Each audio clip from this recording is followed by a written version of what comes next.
A service of KIBMradio.com, the Internet's home for an all old-time radio.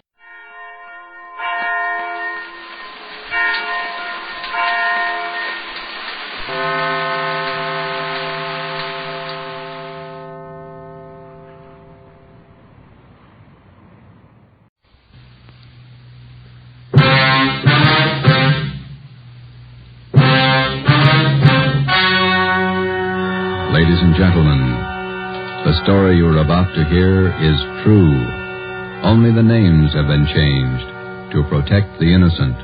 Fatima Cigarettes, best of long cigarettes, brings you Dragnet.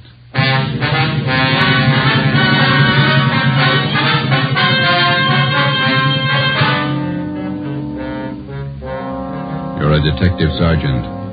You're assigned to Juvenile Bureau. A rash of crimes has broken out in your city. Suspicion points to an organized gang of juveniles. Your job, stop them. If you want a long cigarette, smoke the best of long cigarettes. Smoke Fatima. It's the long cigarette that contains an essential ingredient of all the very popular cigarettes, Turkish tobacco. That's why you see the Turkish symbols on the attractive gold and yellow Fatima package. That's why Fatima has a much different, much better flavor and aroma than any other long cigarette. That's why Fatima doubles and redoubles its smokers. Yes, if you want a long cigarette, smoke the best of long cigarettes. Smoke Fatima. Dragnet, the documented drama of an actual crime. For the next 30 minutes, in cooperation with the Los Angeles Police Department, you will travel step by step on the side of the law through an actual case from official police files. From beginning to end, from crime to punishment, Dragnet is the story of your police force in action. It was Sunday, March 27th. It was windy in Los Angeles. We were working the night watch out of Georgia Street Juvenile Bureau. My partner's Ben Romero. The boss is Ed Backstrand, Chief of Detectives. My name's Friday. I was on the way up from the Juvenile Bureau, and it was 11:25 p.m. when I got to the receiving hospital, room 5, the treatment room. Everything happens on Sunday nights, huh, Joe? Yeah. How's the kid making out, Doc? One arm is cut up badly. Nothing fatal, though. How'd it happen? That's what I'd like to find out. Can I talk to him? If you want. Don't press him, though. He's had a bad shock. All right.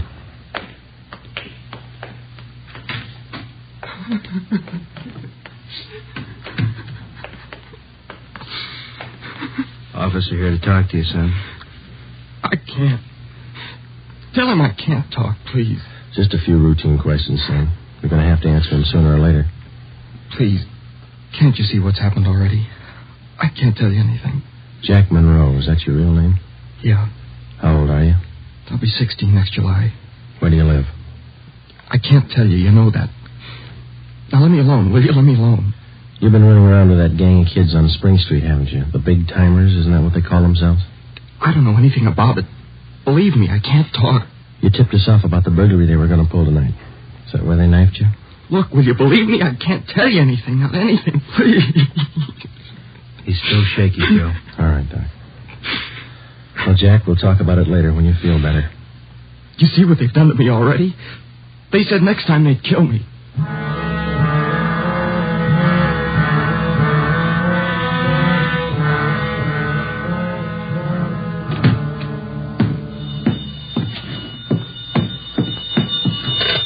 Juvenile Bureau, Friday. Yeah, okay, friend. Goodbye. How'd you make out, Joe? Not very good, Ben. Captain Bowling come in yet? You checked in while you were gone. Wants to see us. Okay. The kid tell you who knifed him? No, I scared him good. He wouldn't tell me a thing. You get a line on the boy's parents, Friday? I got a hold of his father. He's on his way in. How's the boy? Bad knife wounds. Nothing fatal. You know the boy? Not till this afternoon, Captain. He tipped us off about a burglary a gang of young kids were supposed to pull tonight. Did it go through? No, but 2 hours ago, this Monroe kid was found in a vacant lot down on Olympic, cut up pretty bad. The gang must have pegged him. How long is it going to take you to break that up? Well, we're just starting to get a line on him, Bob. Must be nearly 100 in that gang. And every one of them working hard. Take a look at the pin map over here. This spot here, look at it.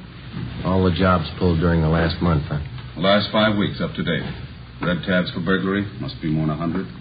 The robberies, green pens, count them, at least 50. And there's 5 more orange ones I added for the weekend, auto thefts. You bet those kids are working hard. We got a lead on them. That's more than we had last week. You have to push it harder. Here's the big reason. This line of pins, brown and black. Purse snatchings. Purse snatching and rape. 26 of them in the past 5 weeks. They're pretty well concentrated in one area here. That's right. Now, what's the lead you're working on? Right there on the pin map, Captain. Huh? Well, these 2 blocks here, Bob, where Franco Alley intersects Spring Street. Well, what about it? Well, it's the only clear area for a dozen blocks around. There's not a colored pin on it, you see? Yeah. Now, all the rest of the pins, the robberies, burglaries, attacks, they all seem to branch out from this same spot right here in definite patterns, Franco Alley and Spring Street. You figure that's the focal point for the gang? Well, it's got all the mark. For instance? Well, we've been checking that neighborhood for a week. We got it narrowed down to one place, right on the corner of Franco and Spring. What is it? It's a soda fountain. It's pretty typical. Only it stays open all night, and it gets a pretty good play from kids. It's a regular hangout, Captain. Pretty tough youngsters. None of them over 18. Who runs the place? Guy named Eddie Ramsey, small-time con man. Had a run-in with him when we worked bunco detail. I remember the name. Smart mouth. Tried to give us trouble when we talked to some kids in there last night. He's got a place set up for him in the back of the store, kind of a club room. It sounds like a good lead. What are you doing about it? Well, just a minute. Captain Bowley. Yeah? Who? Yeah, we'll be right down.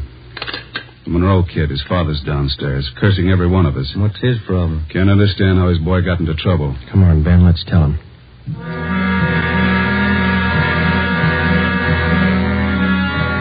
What kind of a city do we have when we can't allow our children out on the street without being stabbed or shot?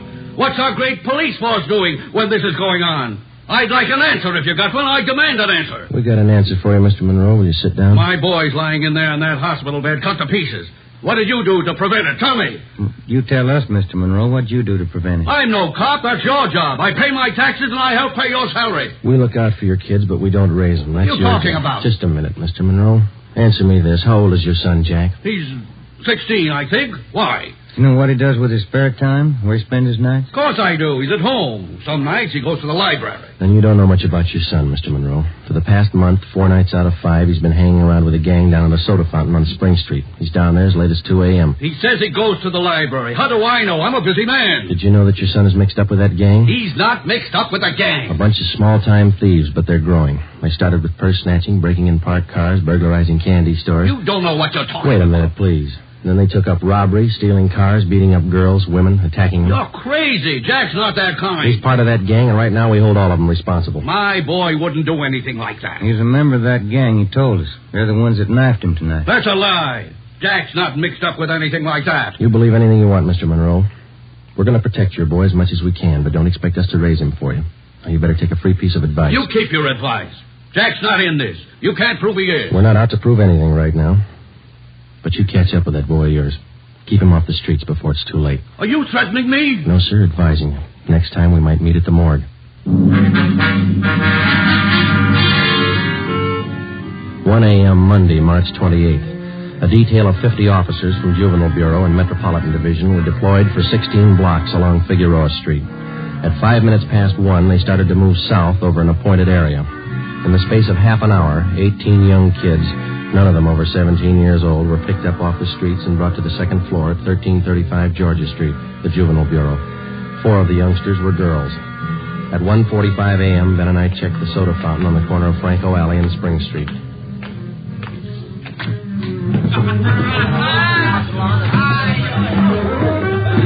Same bunch, Joe. Business as usual. Yeah, come on. Hey, Teddy, the Bulls. They're back again. Same guys. Go back and tell Eddie. Hey, look, why do you guys have to keep tracking us, huh? You think we were crooks or something? You were here the last time we checked in, Teddy. You ever go home? Sure, when I'm tired. I ain't tired. What's the matter? That's your money on the table there? Sure, it's my money. You want to borrow a buck? $28. That's a lot of money for a boy your age. You keep pretty late hours, son. You have to go to school in the morning? Maybe. I can sit here, can't I? It's free country. I'm drinking coffee. You gonna make me on that? You've been drinking more than coffee. Where's your driver's license? Every time the same thing. There. March 10th, 1933, 16 years old. They giving you trouble, Ted? Eddie's on his way out. What's your name? Jones. Clyde Jones. Huh, Ted? Sure. He's got money, too. Rich family. You can save the smart talk, boys. Any of your pals in the back room? What's the trouble now, Sergeant? How many times a week do we get a checkup? Go ahead, Eddie. Read them off. We told you the last time, Ramsey. Clean up your place here or we'll ride you back till you do.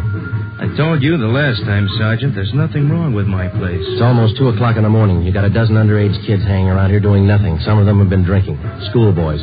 Better to have them in here than hanging around outside in the street.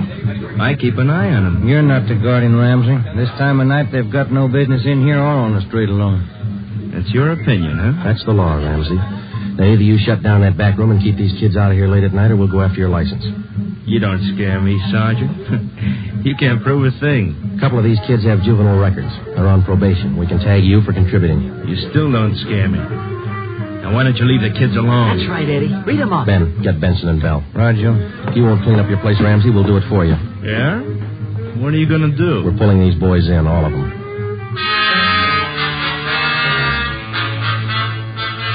2:25 a.m. Monday, March 28th. The Dragnet operation had netted 30 juveniles, 26 boys, 4 girls. 24 of the children were between the ages of 16 and 17. They were lodged in the assembly room at the Georgia Street Juvenile Bureau. The other half dozen were 13 and 15-year-olds.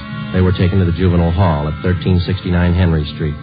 At 2:43 a.m., we met with Captain Bowling. All checked in, 30 of them. All right, in the morning we filed petitions to have every one of these cases brought to the attention of the juvenile court. Make a note of it. Okay, Bob. For the kids with records, ask for detention from the probation department. Right. We'll call their parents in the morning. Call them now. They've got some explaining to do. By 6 a.m., all but 3 of the children's parents had shown up. To most of them, it was nothing new. Their kids had been there before. They'd be there again. They took the lecture from the juvenile officers calmly. As long as it didn't mean trouble for them, they wouldn't worry. When they got their children home, they would reprimand them, not for running the streets, but for being picked up by the police. Ben and I had seen the cycle of the young criminals start before, 100 times over. It had a lot of different endings, most of them sour. During the next week that followed, we booked an average of a dozen juvenile delinquents every night. The clampdown continued, so did the crime wave. 10 burglaries, 4 robberies, 8 car thefts, 6 purse snatchings, 3 assaults on women. 1 week's work. Picked up a new angle on Ramsey today, Captain. He might be fencing for the game. Who gave you the tip-off? One of our informants. Ramsey's brother lives out in the valley. He's supposed to be pushing this stuff. You check him out? Yeah, couldn't get a thing on him. Well, it might explain what attracts the kids to that soda fountain. It explains those $20 bills the kids are flashing. They steal and rob, and then they sell the loot to Ramsey for nothing. And another thing. Ramsey keeps his place open all night, and there's no reason to. He doesn't get that much trade. It's only from a young gang that hangs around there. You question the kids. How do they account for having all that money? Well, most of them say Ramsey lends it to them. They say they pay him back a little at a time. I think he's fencing for the kids. You tried to get his license? No luck, Captain. We can't prove a thing against him. Then we'll do it the hard way. Sweat it out. That night, we drove out to Ramsey's soda fountain and asked him again to clean up his place, to keep the young kids out after 10 o'clock at night, to stop lending them money. He refused. There was nothing we could do. His business was a public place. He could not be held responsible for any of his patrons.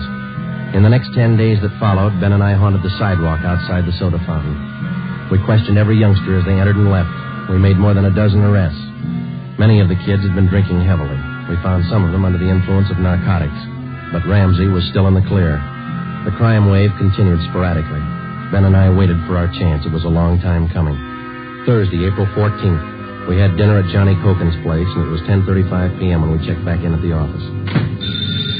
Hot shot. Grab it, Joe. Yeah. The terminal on Market Street, a 459 and shooting. The terminal on Market Street, a 459. Let's go.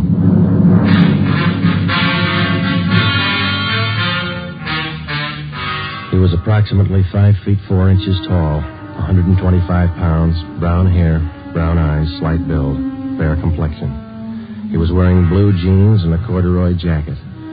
We found him between a row of packing cases at the rear of the warehouse at Terminal and Market Streets. There was a single bullet hole in his forehead just above the left eye.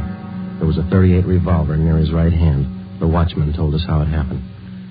He broke in the back of the warehouse, Sergeant. He wanted to shoot it out with me. Here's his ID card. Fell out of his pocket. Teddy Cameron, age 15. Dear God. A kid. I didn't know, Sergeant. He didn't either. He thought he was grown up.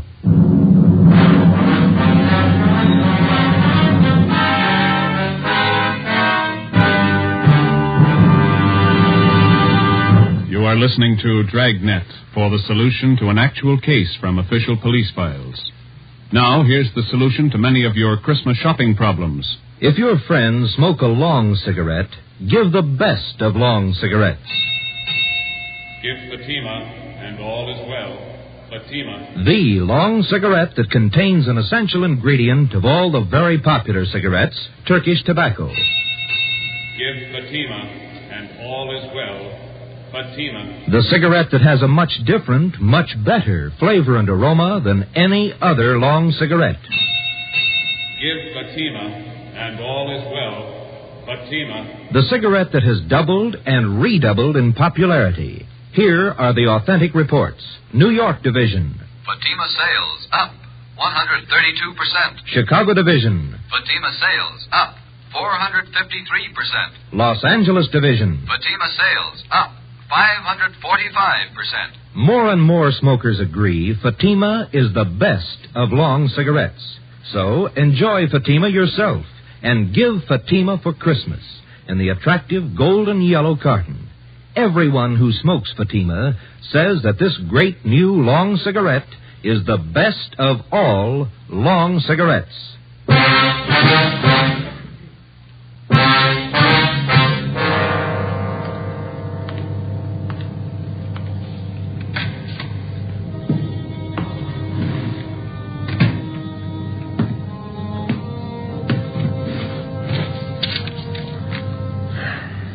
Los Angeles Police Department, Form 311, Dead Body Report. Type, gunshot. DR number 437695. Victim, Theodore Cameron. Residence address, 960 Charter Street. Date and time of death, Thursday, April 14th, 10:35 p.m. Place, Terminal and Market Streets, South State Warehouse. Cause of death, gunshot. Motive or reason, attempted burglary. Time discovered, 10:40 p.m. Removed to County Morgue. Discovered by Carl Hyben, night watchman. Identified by Barbara Cameron, sister. Description of victim, male, Caucasian, age 15, height, weight, so occupation, student, descent, English, and was a witness, signed Joe Friday, serial number 2288, age 15.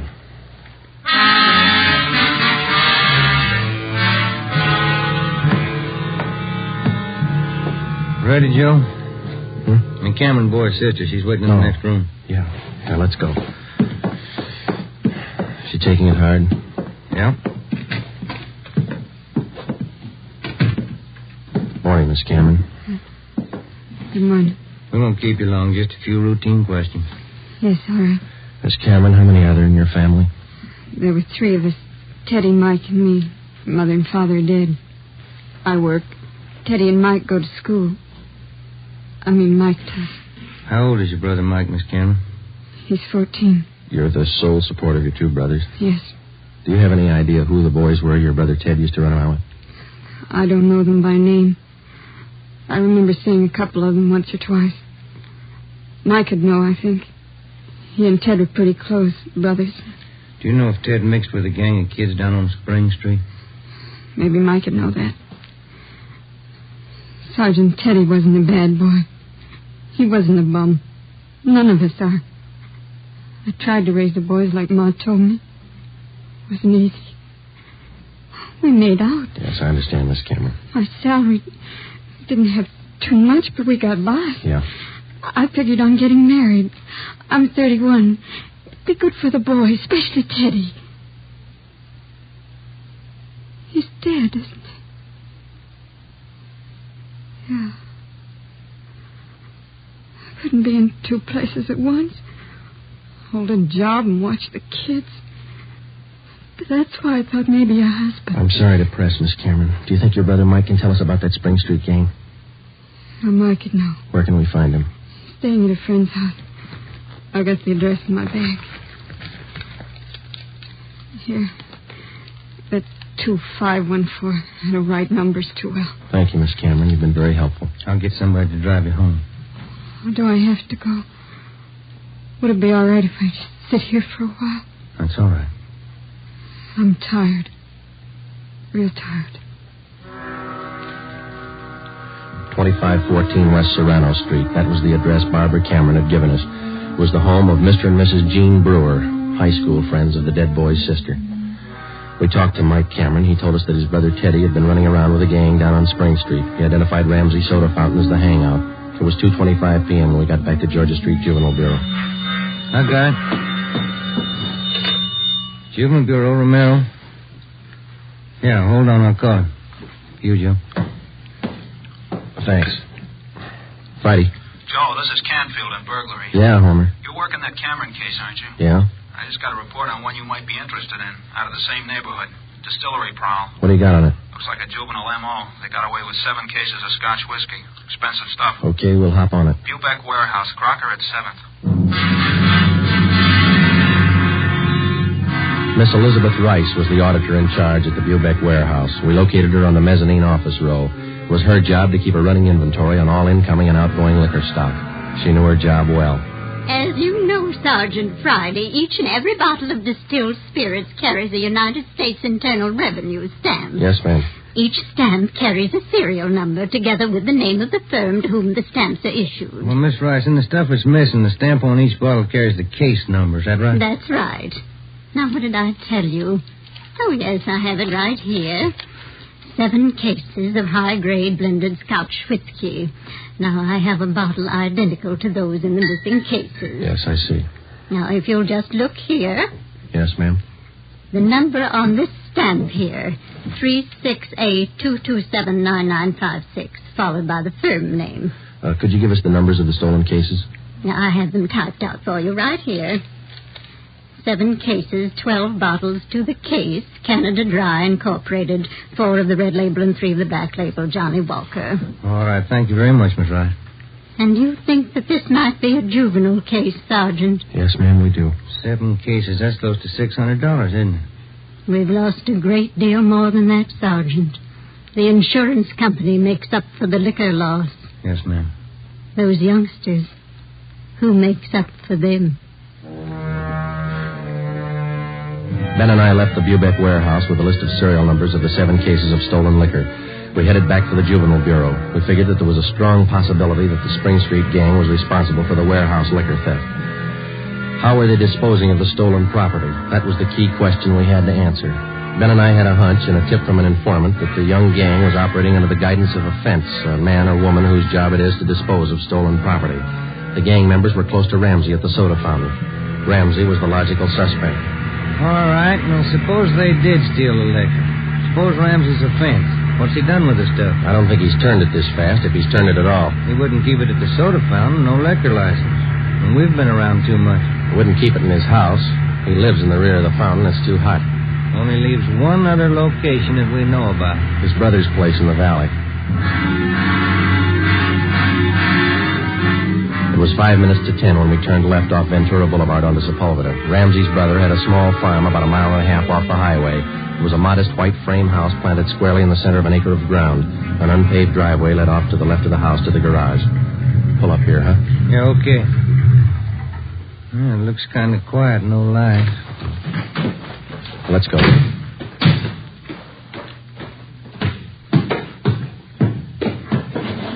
Mud sticks to everything. Now, where's the doorbell? Oh, here it is. You got your flashlight? Yeah, what? Here's a note somebody left. Oh, it's on the bum again. Here, I'll strike a match. Okay. Can you hold it a little closer? Can you read it? Yeah. Harry, wife and I have gone to the drive-in theater. Before you put the truck away, get 3 Can you hold that match closer? Oh, now, wait a minute. Yeah. Get 3 cases out of the garage and take them into town. Ed is waiting.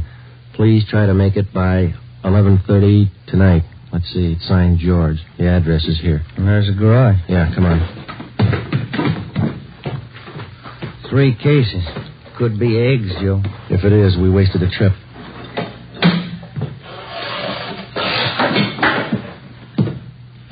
Oh, I'm out of matches, Joe. All right, here, use mine.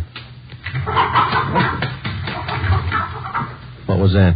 Checking. Come on. See anything? No. There goes the light. Just a minute. I'll strike another one. You can save your matches. We found it. We found 5 cases of Scotch whiskey on the floor of the garage. We checked the serial numbers against the warehouse list. They matched. We went back to the car and called communications. We had an immediate stakeout placed on George Ramsey's place, and then we headed back for the city. It was 11:20 p.m. when we got to the address we found on the note. Oh, it's about time, Harry. Hello, Ramsey. We can do without the music. What's your problem this time? Hey, you're almost out of Scotch, Ramsey. Serial numbers check out, Joe. Sorry I can't offer you a drink. We're too old to drink here, aren't we, Ramsey? Where's your phone? You want to invite somebody? You can see we're out of booze. You got a phone? In the hall. Ben, call the office. Yeah. All right, what's it all about? We've been out to your brother's place. What happened to the other 2 cases? You drink them here? I gave it to the kids. What are you looking at me like that for, Sergeant? Anything wrong, Eddie? Party's over, kid.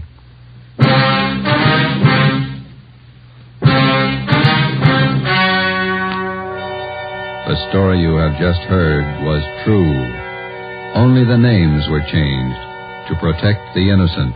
On June 5th, 1949, trial was held in Superior Court, Department 74, City and County of Los Angeles, State of California. In a moment, the results of that trial. Earlier tonight, you heard the reports of amazing increases in Fatima smokers from New York to Los Angeles. Yes, all over the country, Fatima is doubling and redoubling its sales. And here's reason 1. Fatima is the long cigarette that contains an essential ingredient of all the very popular cigarettes, Turkish tobacco. Reason 2. Fatima has a much different, much better flavor and aroma than any other long cigarette. Reason 3. To millions of smokers, the name Fatima has always stood for the best in cigarette quality. Smoke Fatima, the best of all long cigarettes.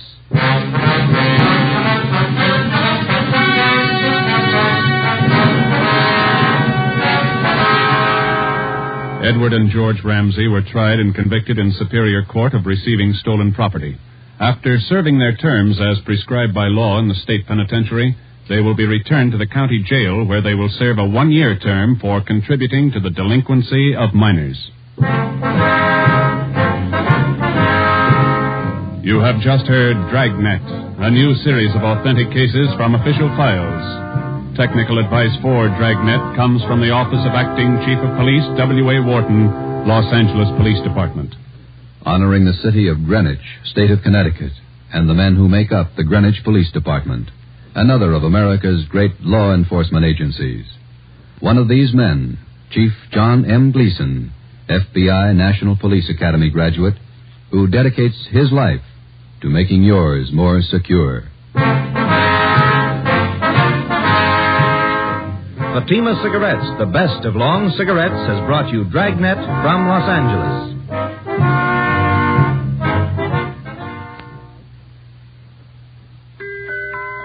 This Christmas, give the gift that makes every pipe smoker happy. A Christmas humidor of mellow Granger.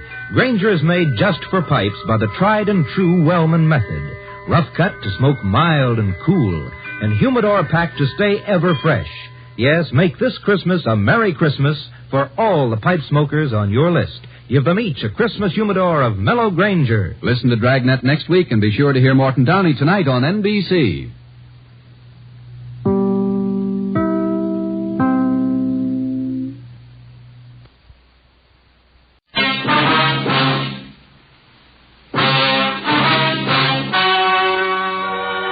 Ladies and gentlemen, the story you are about to hear is true. Only the names have been changed to protect the innocent. Fatima Cigarettes, best of long cigarettes, brings you Dragnet.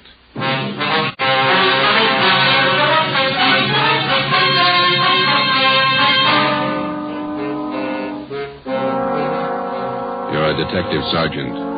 You're assigned to robbery detail. $8,000 worth of Chinese jade has been stolen. The criminal is vicious.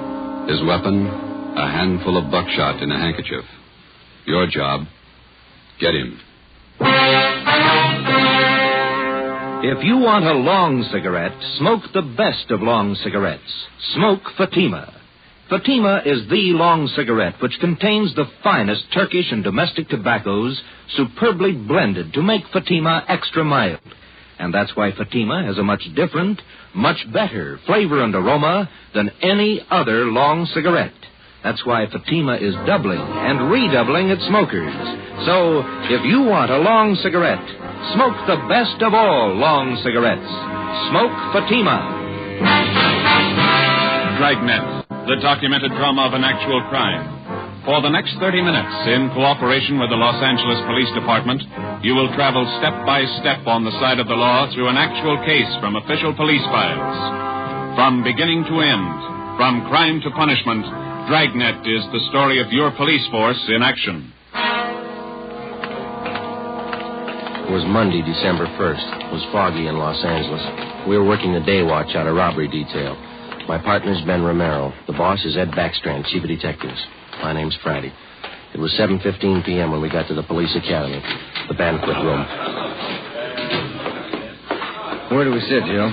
Lee Jones is holding a couple seats for us someplace. You see him? Oh, yeah. There he is up there. Well, look at him. Everybody's here. Yeah, ought to be. Hi, fellas. A couple of ringside seats. Thanks, Lee. Did you get it? Yeah, right here. Mind if I take a look at it? No, go ahead. How come it didn't get wrapped as a gift? No time. A gift box would have been nice. No cotton, even?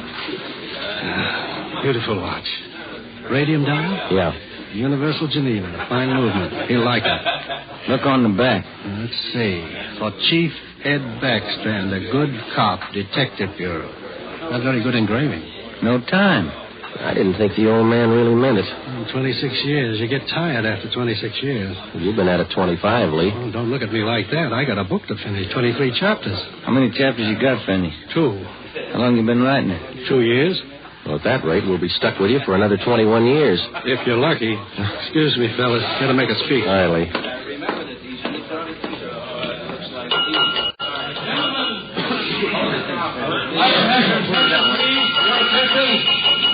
To get the proceedings underway here, before we introduce the man of the hour, I'd like to pass along a little story you might get a kick out of. I was driving down from Utah last year, stopped off at a hotel in Elko, Nevada.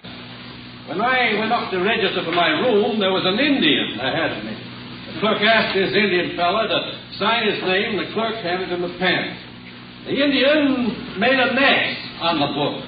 The clerk looked at him for a minute and said, "Say, aren't you Chief Deerskin? Haven't I seen you in the movies?" The Indian nodded his head and looked a little upset. "Oh," he said. "Oh, we make a lot of movies in Hollywood." The clerk smiled and said, "A lot of people in Elko here like to get your autograph, Chief." And the Indian grabbed the pen up again and he said, "Me no like a autograph, honest. Me no want to be bothered."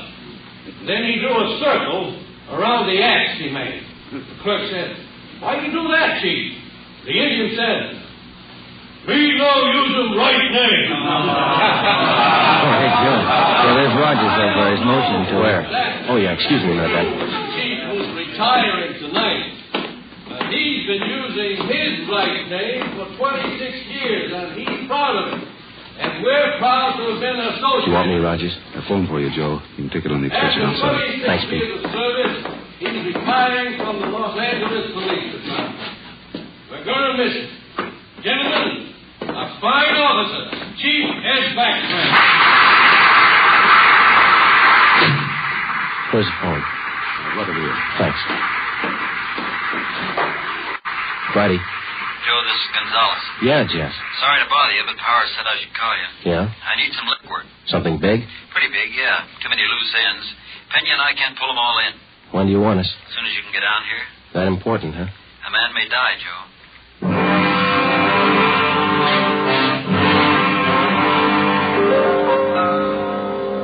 Hi, Jess. Got here as soon as we could. Sorry to pull you away. Hello, Romero. Gonzalez, what's up? Come on in here. All right. Here's a report. Not complete yet. Mm-hmm. Chinese fella. Name's George Quan. He's a jeweler, gem cutter. Yeah. Jade expert. Knows as much about jade as anybody on the coast. Uh-huh. Says it happened at 5:30 today on Alvarado near the park. They weren't kidding, were they? They almost killed him. Yeah. Any idea what the weapon was, Jess? I'm not sure. Looks like some sort of blackjack, something homemade. Yeah. When they picked up Quan, they found several buckshot pellets lying around and a man's handkerchief. Ray Pinker has the stuff over at the crime lab now. Where's Quan? Have you talked to him? Got in a couple of questions down at Georgia Street while the doc was giving him sedatives. Little guy's a mess, Joe. Gonna be all right? 50-50 chance when I called you out of the academy. Well, why did they beat him? Do you resist? I don't have it all yet, but from what he said, he was jumped from behind, didn't have a chance to fight. Whoever it was kept beating him long after he was unconscious. Well, what'd they take him for? A couple of pieces of jade, large ones, very rare. Mm-hmm. You got anything else? Yeah, we got a star witness, just one. Did you talk to him yet? Just did, for an hour and a half. You want to crack at it? Are you having trouble with him? Yeah, little. All right, Pena. Send him in again. Yes, sir. You want to talk some more? 6 years old, Joe. His name was Norman Eugene Fisher, and he was 6 years of age last April. Like all young boys his age, his imagination ran away with him. What would be only a minor detail to an adult witness assumed tremendous proportion to Norman's young mind. He told us his story 3 times. Each time he elaborated a little more until what he claimed was the truth could only have been figments of a small child's imagination. Ben and I, together with Gonzalez and Pena, talked with the boy for another hour. We were getting tired, but Norman enjoyed his position as star witness. Once more, Norman, please, try to remember it as it really happened. It was just like I said. Let me try, Jess. Go ahead, Romero. You did see it happen this afternoon, didn't you, Norman? Yes, sir, I did. Good. Now, you were on your way home from the store. Oh, no, sir. I was running away from a man. He was chasing me. But you just told us, Norman, that you were on your way home from the store. Oh, no, sir. That was yesterday. But you told us. Just a minute, Ben. Norman, how old are you? Next year I'm going to be 21. No, that's not right. 21, that's older than I am. Well, when I am 21, I'm going to get a hot rod. Fastest car in the world. 10,000 miles an hour. Sure you will, but how old are you now? 6, but I'm going to be 21 soon. I remember when I was 6 years old, Norman. A lot of things I wanted. Electric train. I got one. Well, it must be something you'd like to have. One thing that maybe now that you don't have, huh? Will you give it to me? Well, if I can. What do you want? I'd like your gun. Well, what do you want a gun for? I want to put people in jail like you guys do. Sometimes it takes more than a gun, Norman. What do you mean? Just because you've got a gun doesn't mean you're a cop. Well, what does? Just a minute, son.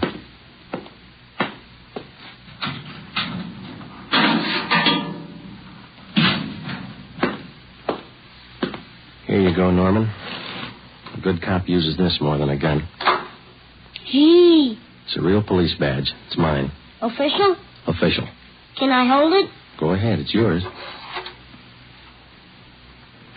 When I wear this, I'm a real detective. Well, that's part of it. The other part is to tell us what you really saw today. Now, how about it, huh? There were 4 men, like I said, and they all had machine guns. No, wait a minute, Norman. I thought you said you were a detective now. I am. Well, a good detective has to remember exactly what he sees, not something he makes up. It's not very scary that way. That's no use, Joe. He can't get his story straight. Oh, yes, I can. I'm a detective now, and I know what happened. All right, Norman, you tell us, huh? I was on my way home from the store. I saw this truck stop down the street. What did the truck look like? I don't know. It was a funny kind of truck. Had a wood back. You mean like a dump truck? Kind of, but it was a small truck. Old kind of car, like he took out the back part and put wood boards like a truck. You mean whoever owned the truck cut the back end out and made it look like a truck, huh?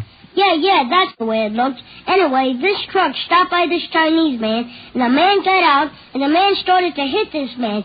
And the man fell on the sidewalk, and the man kept hitting him and hitting him as hard as anything. Well, what was he hitting him with? With his handkerchief? There he goes again. No, I don't know. How about that, Jess? Could tie in. Go on, Norman. Well, that's all I saw. No, I mean after the man hit him, what'd you do? Oh, well, he grabbed a bunch of stuff from this man's pocket, and he went into the truck and he speeded away. Norman, you're a good detective. I want you to think real hard now. Do you know what a license number is? Yeah. Good. Do you think you could remember the numbers on that truck? If I knew what they were, I could. In school, we're just having numbers now. I only know up to 7, but there were 2 7s in it. You're getting all this, Jess? Yeah, keep going. Norman, you've helped us a lot. Can you remember what the man on the truck looked like? He had a big head and he looked mean. All right, just one more thing now. Can you remember the color of that truck? It looked black, but the back part had black and white stripes. I don't know how you did it, Joe. Well, what do you think? How about it? Me too. All right, Norman. Your mother's waiting outside for you. You can go home now. You're a real detective. Can I wear my badge now? You bet you can. Okay. Say. Yes, sir? As soon as I arrest somebody, will you put him in jail? With the help of an outdated police badge, no longer official, we had the statement of a 6-year-old boy with a healthy imagination. We had an idea he was telling us the truth, but we had no way of being certain. Since he was the only witness, we had to accept his word and hope that he was putting us on the right track. The quickest way to make sure was to see if some of the details in little Norman Fisher's story would check out. Jess Gonzalez and Manuel Pena took the job of trying to locate a homemade pickup truck with 2 7s in the license number. They started by checking all the late 3.8 forms, the vehicle theft and impound reports. The next morning, Ben and I called the General Hospital and talked with Dr. Sebastian. He told us that the victim, George Quan, had improved sufficiently to allow a brief interview. It was 10:14 a.m. when we got to Ward C, General Hospital. Doctor tells you you're a little better this morning, Mr. Quan. Yes, sir. I shall be all right, although it is quite painful at times. We're sorry to bother you, Mr. Quan, but we've got to have a little more information on the robbery. I will tell you all I can, sir. I should like to recover the missing jade pieces. It is a great loss to me. Did you get any kind of a look at the man who hit you? Oh, he attacked me from behind, knocked me to the pavement. I made an attempt to get to my feet, but he struck me again and again, here at the base of my neck. You didn't see him at all, then? No, sir, I did not. Do you have any idea who could have done this? Unfortunately, no. I cannot think of anyone. What was stolen from you? We know it was jade, but can you give us a more detailed description? Well, sir, I lost 2 thumb rings, very rare, collector's items. Thumb rings? How much were they worth, would you say? Well, I paid $8,000 for the 2 rings. I wonder if you could describe them to us. Well, both rings were relics of the time when the Chinese archer drew his hunting bow with a special thumb ring. Any particular identifying marks on them? They both have linings of fine gold to fit them to the fingers of the new owners. Who were the new owners? I had just purchased them yesterday, before I was robbed. I was on my way to San Francisco to show them to prospective buyers. Who did you buy the rings from, Mr. Quan? Mrs. Inez Curtis, a very reputable dealer. We have done business for many years. I wonder if we could have her business address, huh? She has her office at her home. It is 1957 Harper Annex off Sunset Boulevard in Beverly Hills. How many people knew that you had the jade on you at that particular time yesterday? Oh, let me see. There were only 2 other buyers present beside Mrs. Curtis. I do not recall their names. They were new to me. Mrs. Curtis would know. Mr. Quan, we know that you're tired. We have just one more question. Certainly. I wonder if I might trouble you to hand me that tumbler of water with a glass straw. Surely. Here you are.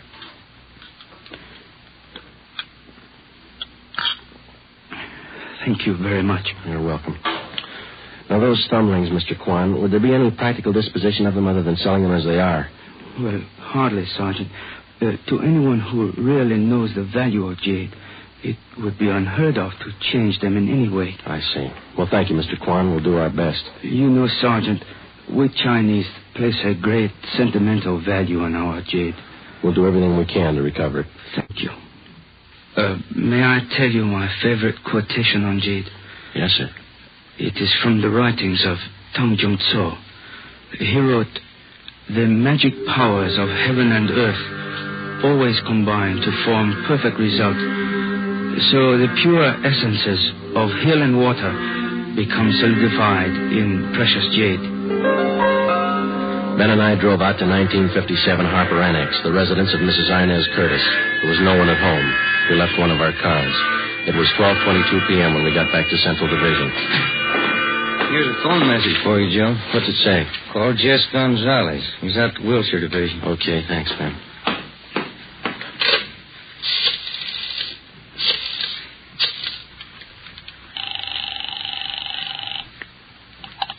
Wilshire Detective Stillion. Hi, Harry. Gonzalez around? Just a minute. Take on 3, Jess. Gonzalez, Friday, Jess. we got the truck and we got the driver. We'll be right out. Something else, Joe. Yeah? The kid was right. There were 2 7s in the license number.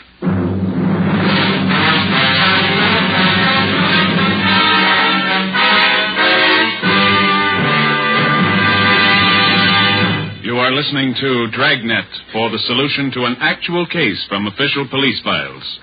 Now, here is a real solution to many of your Christmas shopping problems. If your friends smoke a long cigarette, give the best of long cigarettes, Fatima. Give Fatima for quality. The name Fatima has always stood for the best in cigarette quality. Give Fatima for flavor. Fatima has a much different, much better flavor and aroma than any other long cigarette. Give Fatima. They're extra mild. Yes, Fatima is the long cigarette which contains the finest Turkish and domestic tobaccos blended to make Fatima extra mild. Yes, extra mild. So give Fatima for Christmas in the attractive golden yellow carton. It's the long cigarette that has doubled and redoubled its smokers. More and more smokers every day agree Fatima is the best of all long cigarettes.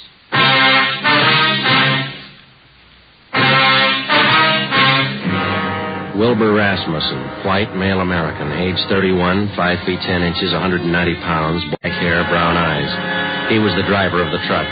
Gonzalez and Pena began by checking through all of the reports of trucks impounded during the past 24 hours. There were 23. Out of those 23, they narrowed it down to 4 possibilities. The third vehicle that they checked fitted the young witness's description of the holdup truck. We still could not be absolutely certain that the impounded truck was the one we were looking for. The same could be said of the driver, Wilbur Rasmussen. The net result of checking impound reports doesn't always result in the apprehension of a suspect, but in this case we were lucky. The driver had been picked up for drunk driving. It was 1:30 p.m. when we checked in at the Wilshire Division. Hi, Jess. Where is he? You're a little late. What do you mean? He's gone, released on bail. Who furnished the bail? The woman he works for, Mrs. Inez Curtis. Well, that doesn't figure, Jess, or does it? Why not?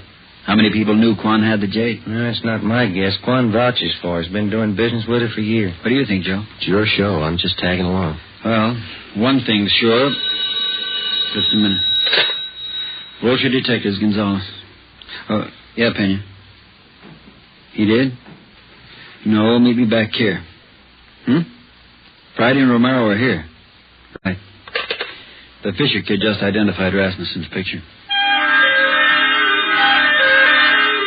The identification of Wilbur Rasmussen by 6-year-old Norman Fisher was far from sufficient to take the case to court. We had to have evidence, lots of it. Rasmussen had been given a thorough shakedown, his apartment and the truck. There was no sign of the stolen jade rings. Gonzalez told us that the truck had come from the U-Drive truck rental on Figueroa Street. We checked with Mr. Crockett at U-Drive. Let me have another look at that picture, boys. Yeah, here you are. What'd you say his name was? Rasmussen. Wilbur Rasmussen. You want to know if he rented a truck from Miss Wynn? Yesterday. Maybe the day before. No, not this fella. Never seen him. Before we left U-Drive, we checked over the rental contract on the truck in question. The deposit check for the truck was signed by Mrs. Inez Curtis. The truck was checked out at 6 a.m. The rental contract, the actual release form showing to whom the vehicle had been rented, was signed by a Harry Wilson. Rasmussen's name did not appear on any of the usual rental forms. The manager of U-Drive was positive that he had not rented a truck to Rasmussen. We drove out to 1957 Harper Annex. This time we found Mrs. Inez Curtis at home. I'm terribly sorry about Mr. Quan. Does he have everything he needs in the hospital? Yes, ma'am. How long did you say this Harry Wilson had been working for you? 6 or 8 weeks. But I'm sure you're wrong about him. We're not accusing him of anything, Miss Curtis. We just want to talk to him. He certainly came to me well recommended. He was a nice man. When was the last time you saw him? Day before yesterday. He asked for his check, said he was quitting. Told him I was sorry to see him go. I'm anxious to get that guest house finished. How about Rasmussen, Miss Curtis? How long has he been with you? Wilbur's been with me for about 7 months. Good worker, but he drinks too much. Feel sorry for him. You've rented trucks from the U-Drive coming right along? Oh, yes, from Mr. Crockett. We had to have a truck to haul our building supplies.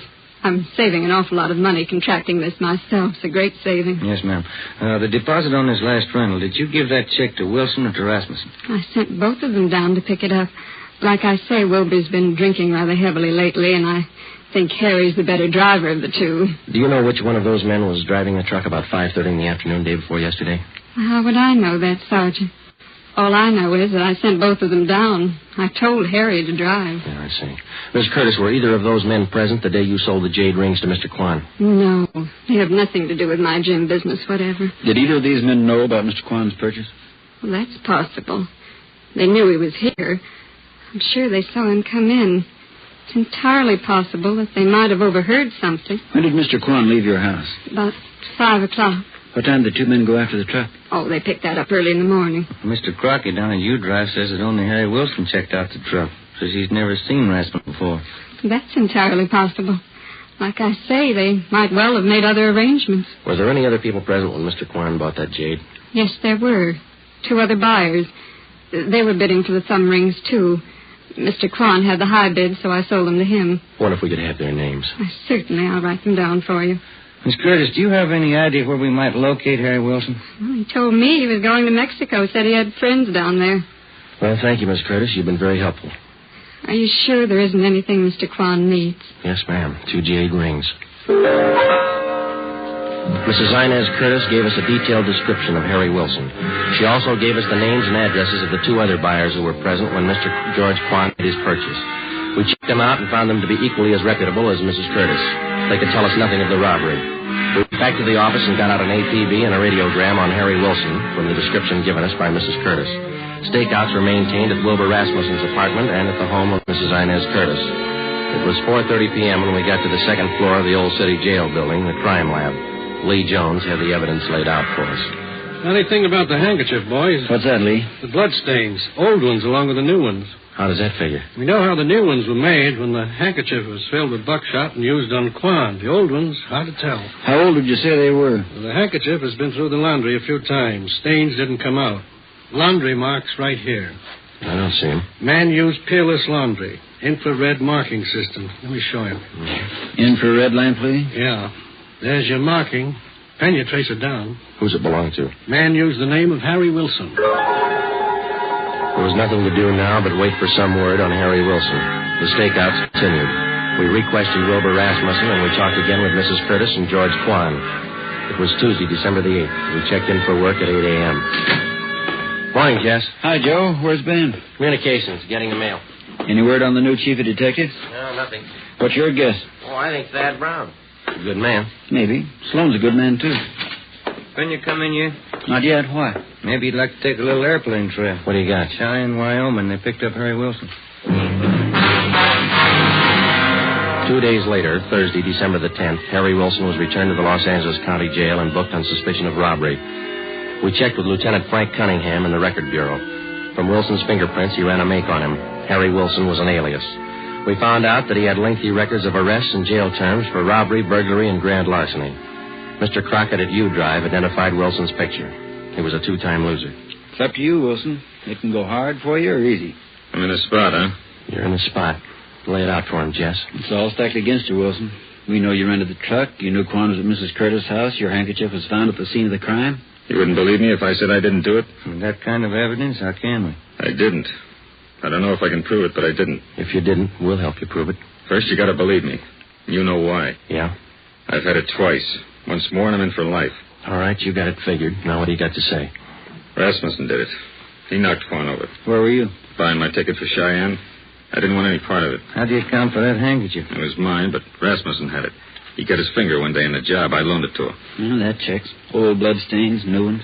All right, let's pick up Rasmussen. While you're at it, pick up the Curtis dame. She planned it.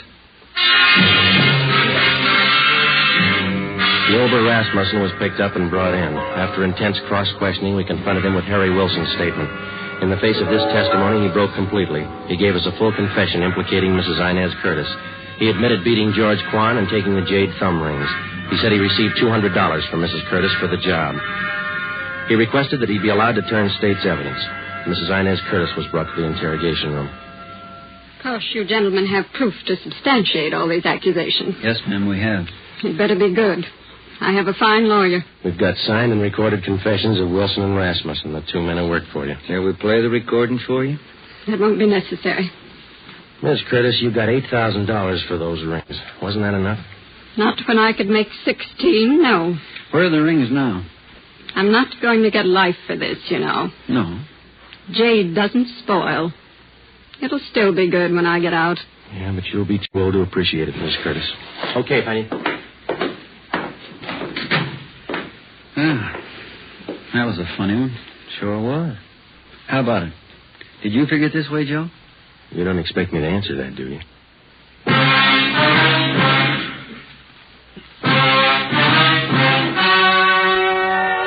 The story you have just heard was true.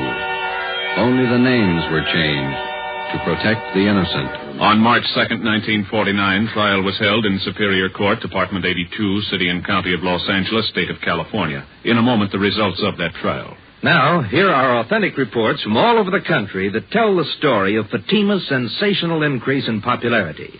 New York Division. Fatima sales up 132%. Chicago Division. Fatima sales up 453%. Los Angeles Division. Fatima sales up 545%. Yes, more and more smokers agree Fatima is the best of long cigarettes. So enjoy Fatima yourself and give extra mild Fatimas for Christmas in the attractive golden yellow carton. Everyone who smokes Fatima says that this great new long cigarette is the best of all long cigarettes.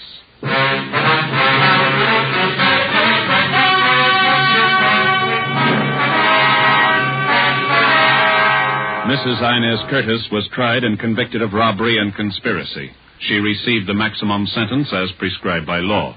In consideration for turning state's evidence, Wilbur Rasmussen received a minimum term. You have just heard Dragnet, a new series of authentic cases from official files. Technical advice for Dragnet comes from the Office of Acting Chief of Police W.A. Wharton, Los Angeles Police Department. Dragnet honors the city of Knoxville, state of Tennessee, and the men who make up the Knoxville Police Department, another of America's great law enforcement agencies. One of these men, Sergeant Joe H. Roberts, director of the Knoxville City School Safety Patrols, who dedicates his life to making yours more secure. Fatima Cigarettes, the best of long cigarettes, has brought you Dragnet, portion transcribed from Los Angeles.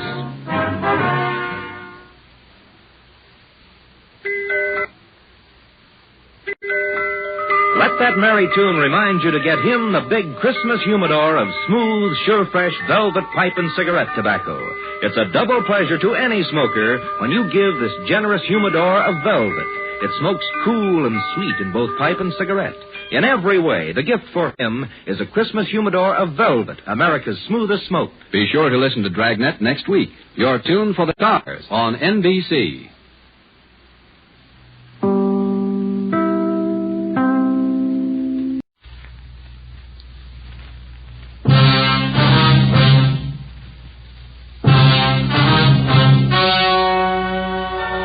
Ladies and gentlemen, the story you're about to hear is true. Only the names have been changed to protect the innocent. Fatima Cigarettes, best of all long cigarettes, brings you Dragnet.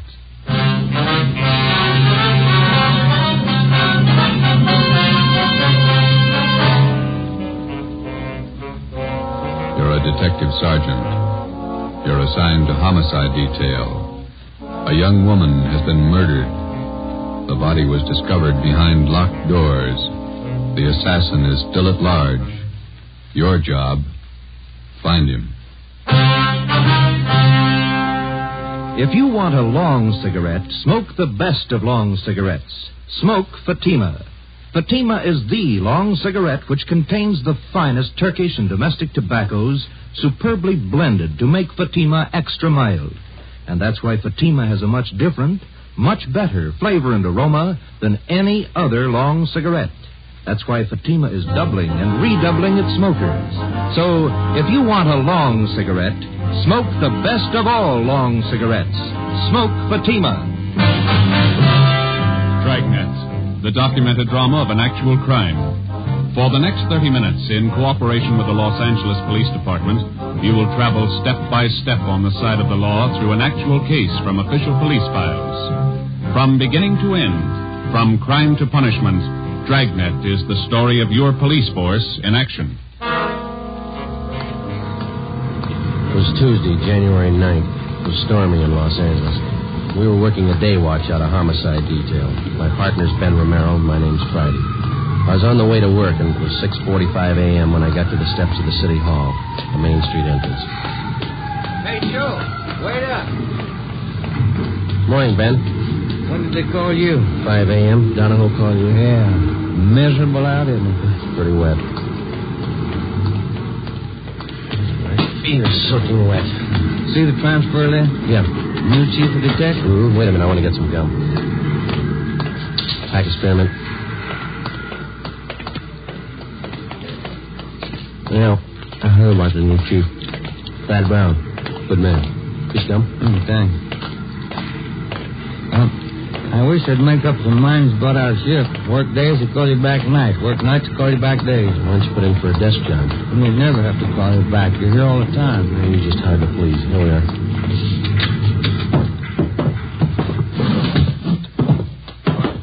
Keep what you said, Quan. Thanks, Egan. Gentlemen, sit down. That's a great way to start off as your new chief. Call you back on a rotten morning like this. I'm glad you got the job, Thad. Yeah, congratulations, Chief. It's hard to follow a man like Ed Backstrand. Gonna need your help. You got it. Here's why I called you back. Laura Barclay. The dead body report, nightclub entertainer. Landlady found the body an hour ago. Who's covering? Burton and Anderson, they're out there now. Strangled, huh? Well, the lamp cord. Still trying to figure out how the guy got in the house. Doors and windows all locked. Yeah. Attacked. That the motive? For now, yeah. I just came from there. I think there's more. Any reason? Her room wasn't prowled. Yeah? Just a hunch. Play it for me. Ben and I left Thad Brown's office, picked up Lieutenant Lee Jones at the crime lab, and drove to the West Adams district, number 16 Imperial Place, where the body of Laura Barclay had been found. It was an ornate frame structure done in Victorian style, at least 30 to 40 years old. Number 16 was on the ground floor. We went in.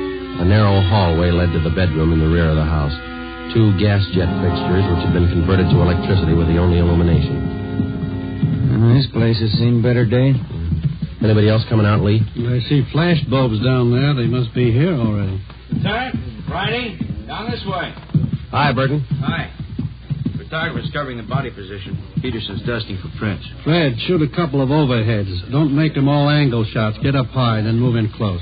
The chief was right. Room's in pretty good order. Did you talk to anybody, Burton? Landlady lives upstairs. Only 2 people living in the building. Mm-hmm. Did she tell you anything? Said the Barkley girl paid her rent on time. Good tenant. Plays the organ at the Blue Fox. Cocktail lounge. Any idea how the murderer got in here? Not yet. Every door and window in the place is locked. Anything else? That's it so far. We'll give you 15.7 on what we got. Okay, Lloyd. You and Anderson have another detail? Yeah, working on that Westwood thing. 2 uniform men outside if you want anything. Right, thanks. Looks like a tough one, Joe. Whoever did it must have come in through the keyhole. I'll see you later. So long, Lloyd. Andy. Peterson's dusting for prints. Nothing yet. Only piece of physical evidence so far, the lamp cord she was strangled with. I'll run it through downtown. Not a sign of a struggle. Maybe she wanted to die. Check the bathroom, will you, Ben? Yeah. I'll look around the kitchen. Hey, Pete, have you dusted the lamps yet? Not this one. I'm going to see it.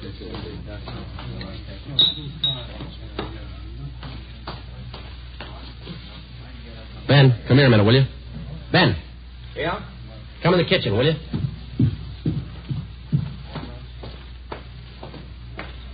You got a pencil? Oh, yeah. Yeah, here you are. Okay. Take a look at this garbage chute here. Let me see. About 8 feet to the ground. Yeah, big enough for a man to get through. Oh, yeah. Yeah, no problem. Lee.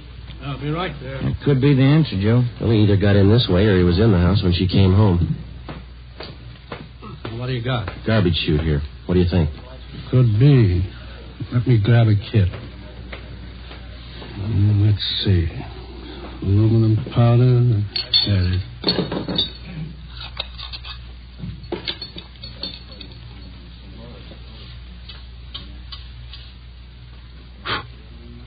No.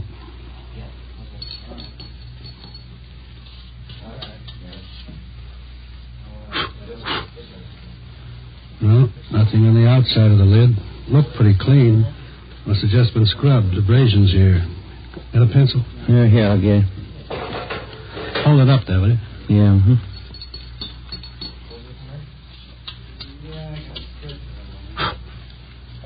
Yeah, here we go. Large prints. Unusually large. Big hands. Can I look inside the chute a minute, Lee? Go ahead. Watch that lid. Yeah, I will. Looks like it's blocked off upstairs. This thing hasn't been used for garbage for some time. Most of them were condemned a few years back. I'll get Fred to shoot these. Let's go in the living room. That desk been dusted, Lee? Yeah, it's clean. Go ahead.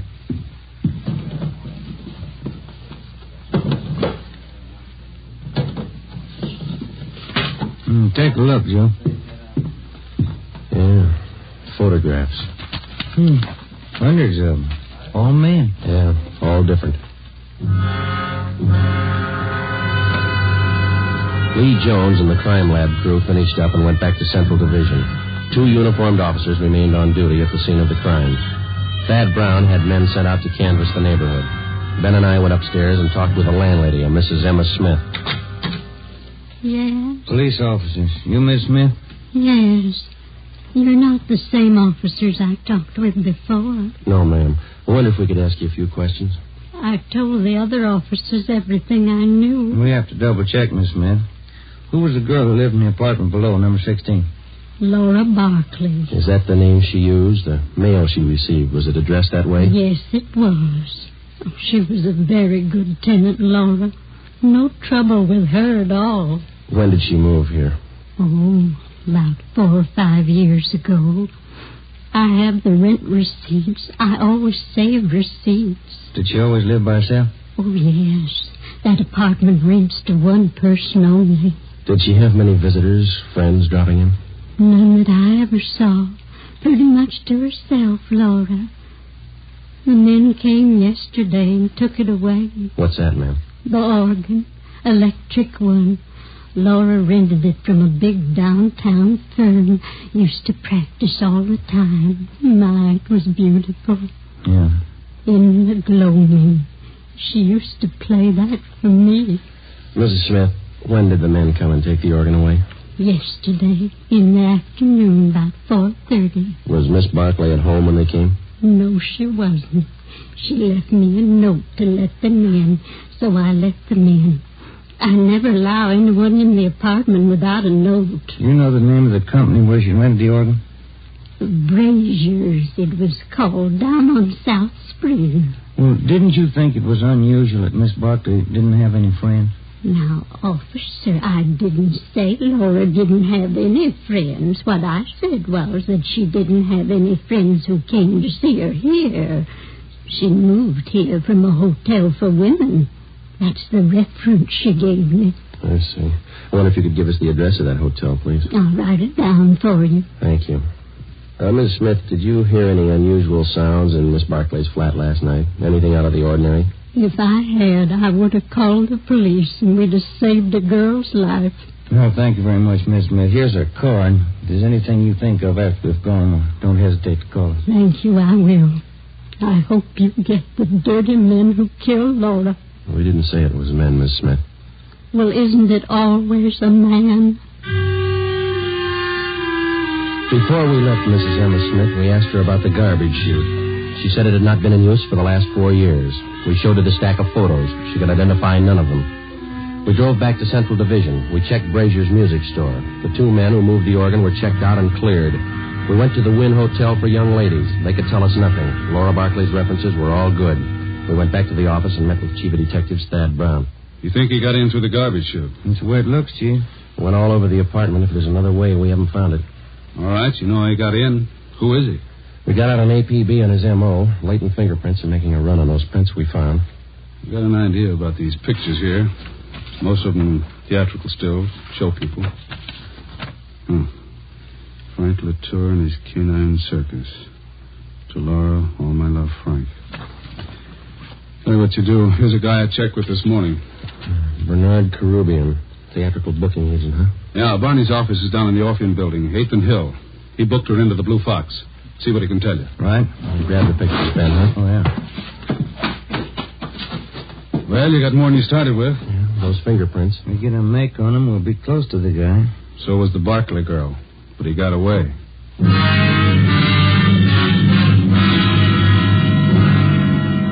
I wonder if we could see Mr. Karubian. Who's calling, please? Sergeant Romero and Sergeant Friday, police officers. Oh, one moment, please. Yeah, please. 2 police officers to see you, Mr. Karubian. Sergeant Friday and Sergeant Romero, is that right? Yes, ma'am. Send them in. Go right in. Thank you. All right, let's go.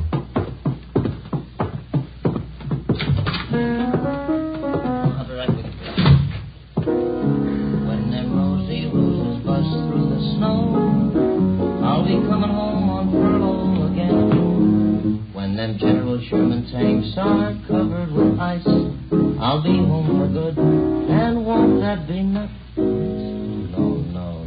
This guy's stuff is cornbread. Sit down, fellas. Thank you. Can I help you? I understand that you booked Laura Barclay.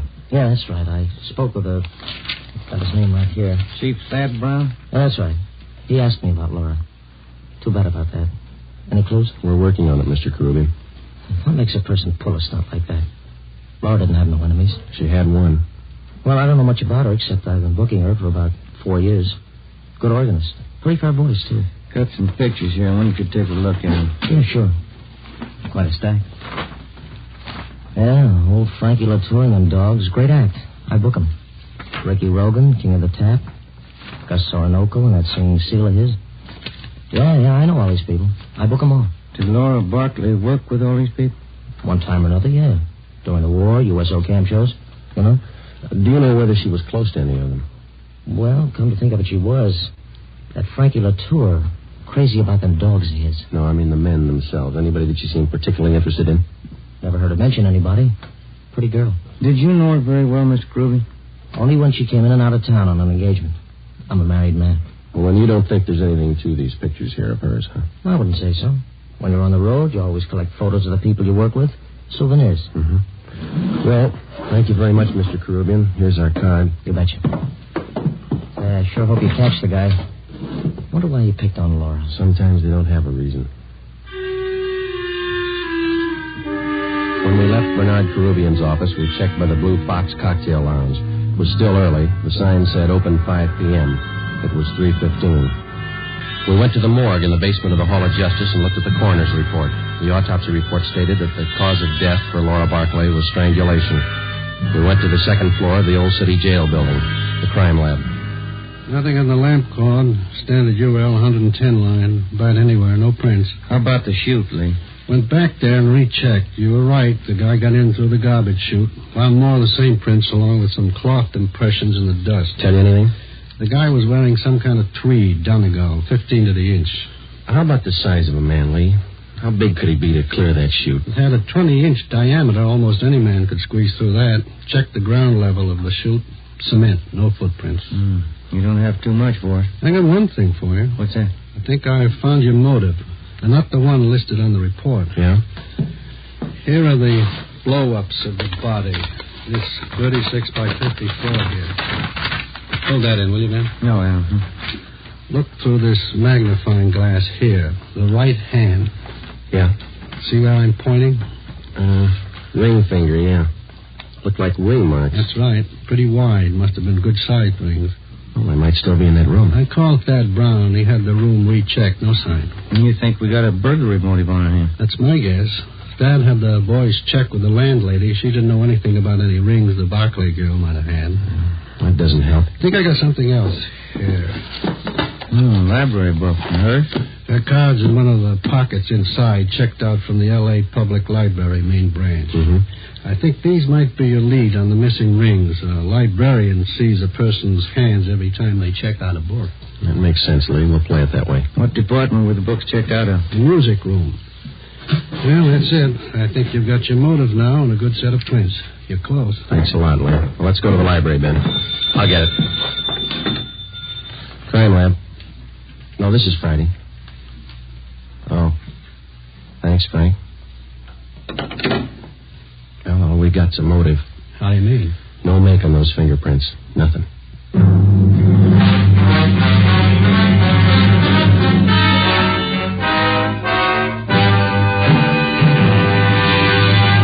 You are listening to Dragnet for the solution to an actual case from official police files. Now, here is a real solution to many of your Christmas shopping problems. If your friends smoke a long cigarette, give the best of all long cigarettes, Fatima. Give Fatima for quality. The name Fatima has always stood for the best in cigarette quality. Give Fatima for flavor. Fatima has a much different, much better flavor and aroma than any other long cigarette. Give Fatima. They're extra mild. Yes, Fatima is the long cigarette which contains the finest Turkish and domestic tobaccos superbly blended to make Fatima extra mild. Yes, extra mild. So give Fatima for Christmas in the attractive golden yellow carton. It's the long cigarette that has doubled and redoubled its smokers. Yes, more and more smokers every day agree Fatima is the best of all long cigarettes. 4:30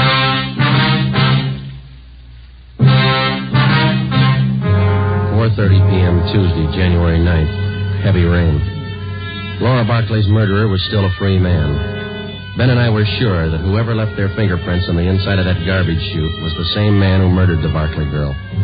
He had no previous record. His first crime, as far as we knew, was a killing, and the odds were all in his favor. The fingerprints gave us nothing. All we had left to lead us to the killer were 3 library books and a stack of old theatrical photos. The solution of most crimes for the working detective is method and persistence. When you have clues, you work with them. When you don't, you work your way to a logical conclusion as best you can. We went to the Los Angeles Public Library, the main branch. The librarians in the music room handle thousands of readers every week. None of them remembered Laura Barclay.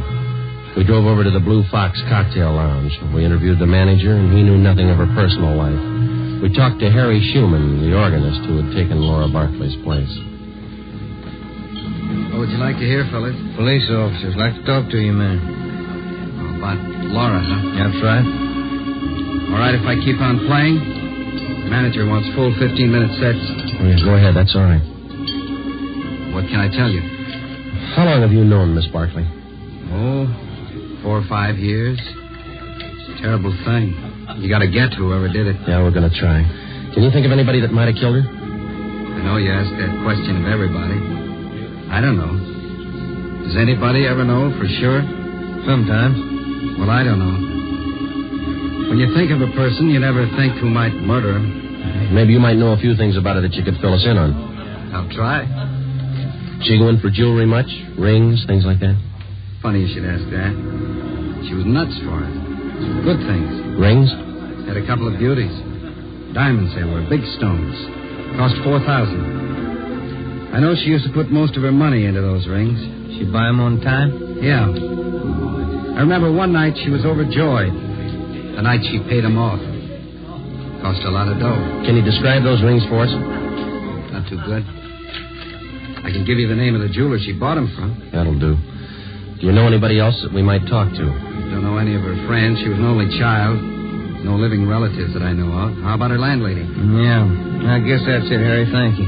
For what? I wish I could help more. If everybody had your attitude, we'd be out of a job. Before we left the Blue Fox, Harry Schumann gave us the address of Laura Barclay's jeweler. The next morning, we checked with the manager of the store, and he gave us a complete description of the 2 diamond rings which the dead girl had purchased. They were valued at $4,000. He gave us detailed drawings of the rings. We went back to the office, gave the information to burglary detail. An all-points bulletin was put out describing them. Pawn shops throughout the city and state were alerted to watch for the stolen rings. We had lunch with Chief Thad Brown at Costa's Cafe. Never mind, Romero. I'll get it. Oh, thank you, Chief. I'll get the tip. Stew was good. There's some change for the cigarette machine. Thanks. Need any cigarettes, Joe? No, thanks, then.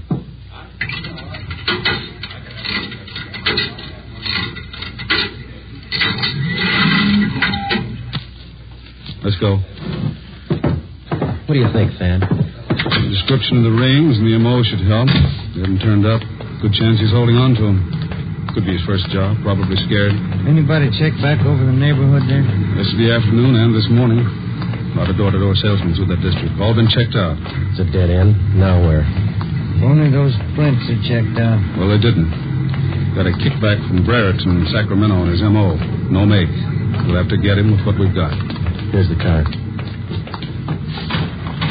Sure you picked up all the loose ends? Oh, we've been back over the course 3 times. Go over it again. Keep going over it until something breaks. For the next 10 days, we retraced our steps from the room where the crime was committed throughout the neighborhood to the place where she worked, back to the same dead end. Ben and I checked and double-checked each other to make certain that neither of us had overlooked even the smallest detail of the investigation. We got no place.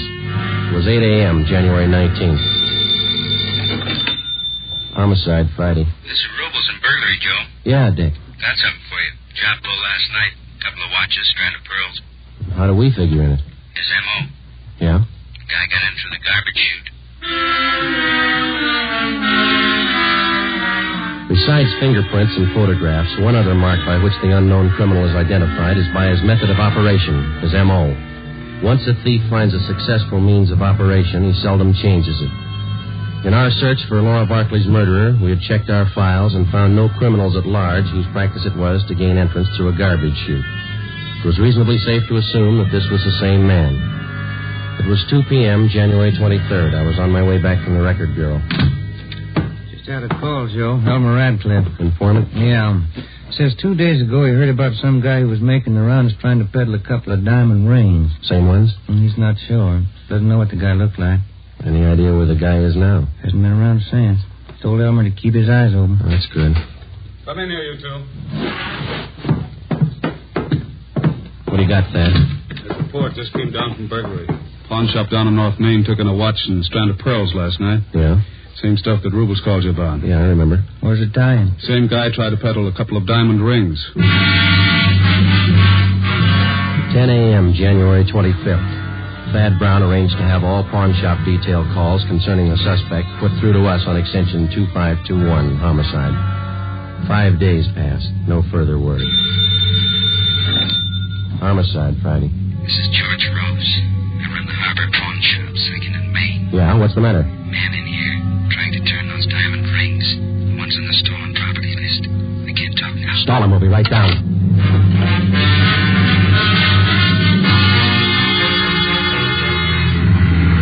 Come on, Ben, move it. Yeah? The next corner. There it is. Just up the block. Pull up. All right, let's go. Yeah. Here we are. Say, fellas, look out, Joe. He's got a gun. You all right, Joe? Yeah. Out the back way. Let's get him. There he goes, up alley. Can you hit him? You didn't stop him. Watch it. Come on, Joe. He's turning on the spring. He ran into that cafeteria up the street. Come on, let's run. Where'd he go, see him? Yeah, there he goes. He's headed for the kitchen. Come on. Stop that man! Stop him! Out the back door, into the alley. There he goes. Duck, Ben. All right, Joe, stop. He's not stopping. Stay clear. He's down. All right, come on.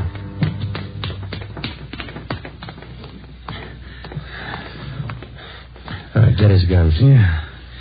He got him in the leg, Joe. Hit his head when he fell. All right, snap him on. Look on the little finger of his right hand. 2 diamond rings. Yeah.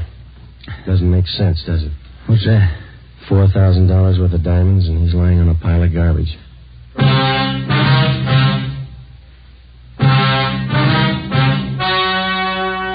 The story you have just heard was true.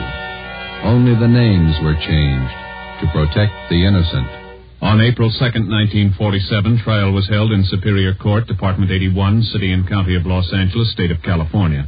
In a moment, the results of that trial. Now, here are authentic reports from all over the country that tell the story of Fatima's sensational increase in popularity. New Orleans Division. Fatima sales up 300%. Detroit Division. Fatima sales up 348%. Los Angeles Division. Fatima sales up 545%. More and more smokers agree Fatima is the best of long cigarettes. So enjoy Fatima yourself and give extra mild Fatimas for Christmas in the attractive golden yellow carton. Everyone who smokes Fatima says that this great new long cigarette is the best of all long cigarettes.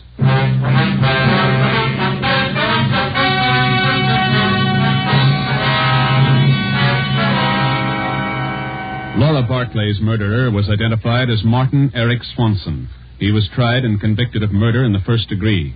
His case was fought through the Supreme Court of California and in the United States Supreme Court. In both instances, his conviction was upheld. Last Friday morning, after a delay of 5 years, Martin Eric Swanson was executed in the lethal gas chamber at the state penitentiary. You have just heard Dragnet, a new series of authentic cases from official files. Technical advice for Dragnet comes from the Office of Acting Chief of Police W.A. Wharton, Los Angeles Police Department. Dragnet honors the city of Youngstown, state of Ohio, and the men who make up the Youngstown Police Department, another of America's great law enforcement agencies.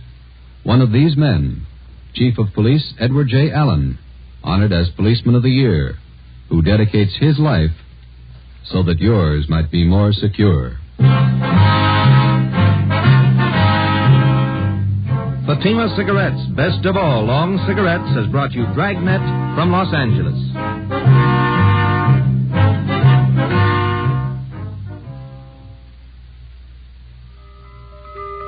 This Christmas, give the gift that makes every pipe smoker happy. A Christmas humidor of mellow Granger. Granger is made just for pipes by the tried and true Wellman method. Rough cut to smoke mild and cool, and humidor packed to stay ever fresh. Yes, make this Christmas a Merry Christmas for all the pipe smokers on your list. Give them each a Christmas humidor of mellow Granger. Listen to Dragnet next week, and be sure to hear Morton Downey tonight on NBC.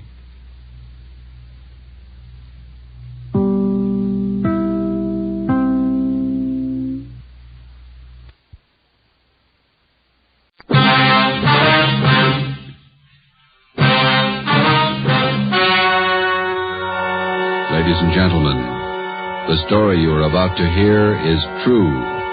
Only the names have been changed to protect the innocent. Fatima Cigarettes, best of all long cigarettes, brings you Dragnet.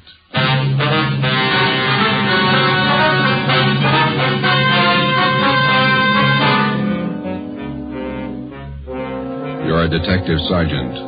You're assigned to homicide detail. A small boy is reported missing from his home. His age, 9 years. Foul play is suspected. Your job, find him. Dragnet, the documented drama of an actual crime. For the next 30 minutes, in cooperation with the Los Angeles Police Department, you will travel step by step on the side of the law through an actual case from official police files. From beginning to end, from crime to punishment, Dragnet is the story of your police force in action. It was Thursday, December 22nd. It was cold in Los Angeles. We were working a night watch out of homicide. My partner's Ben Romero. The boss is Thad Brown, chief of detectives. My name's Friday. I was on the way into work, and it was 3:55 p.m. when I got to room 42. Homicide. Hi, Joe. Ben, what's doing? Oh, pretty quiet. How's your mother? Well, that cold's still hanging on. Bad cough. Doc says nothing serious. My kid's got the same thing. Must be some kind of a virus going around. Yeah. Is that a new suit you got on? Oh, yeah. Ma figured I needed one. Let me see.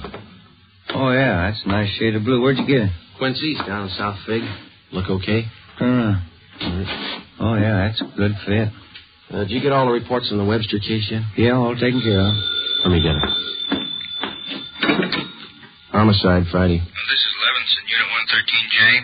Got something for you. Yeah, Harry, what's doing? Doherty and I are out here on Collis Avenue, 4656. Trying to track down a 9-year-old boy. What's the story? The kid's missing. Suspicion of foul play. How long has he been gone? About 2 hours. Looks like a job for homicide.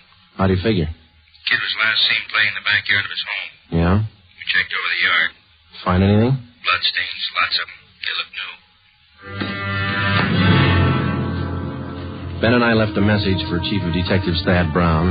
Then we went over to the crime lab, picked up Lieutenant Lee Jones, and drove out the Arroyo Seco freeway to Collis Avenue. It was an average neighborhood.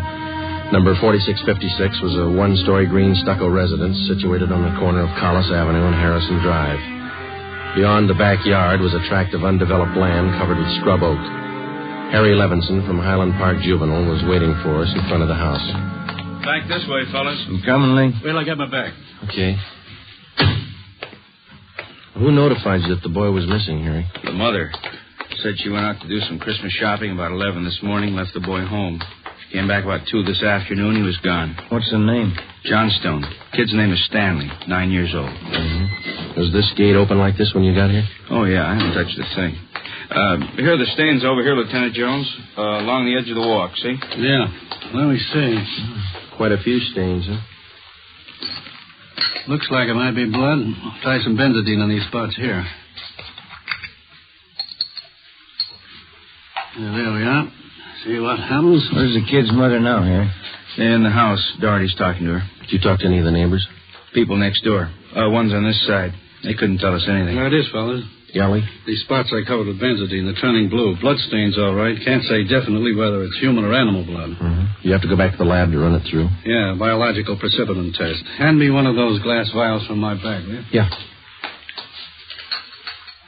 Okay, here you are. Thanks. Scrape some of these flakes off for a test. There we are. How soon can you tap the blood for us, Lee? Precipitin test won't run more than 20 minutes. It'll take 3 or 4 hours to run a blood grouping, though. That's it. Anything else you want to check? Levinson, anything else? Oh, right here, my handkerchief. Empty shell. That marker over there by the rose bush, that's where I found it. From a 22, huh? Yeah. Might tie in, might not. Mark it and dump it in this envelope, will you? Oh, yeah. Shell. There you go. Did you get out a missing broadcast on the boy, Harry? Doherty did about a half hour ago. Oh, here's a description here. Thank you. Mother know about the bloodstains? No, we didn't tell her. She's worried enough already. And she has no idea what might have happened to her boy? No more than we do. She checked all her friends, relatives. We're covering the neighborhood. No trace so far. Not much to go on. Bloodstains, empty cartridge. Could mean 100 things. Any ideas, Franny? Yeah, just one, and I don't like it.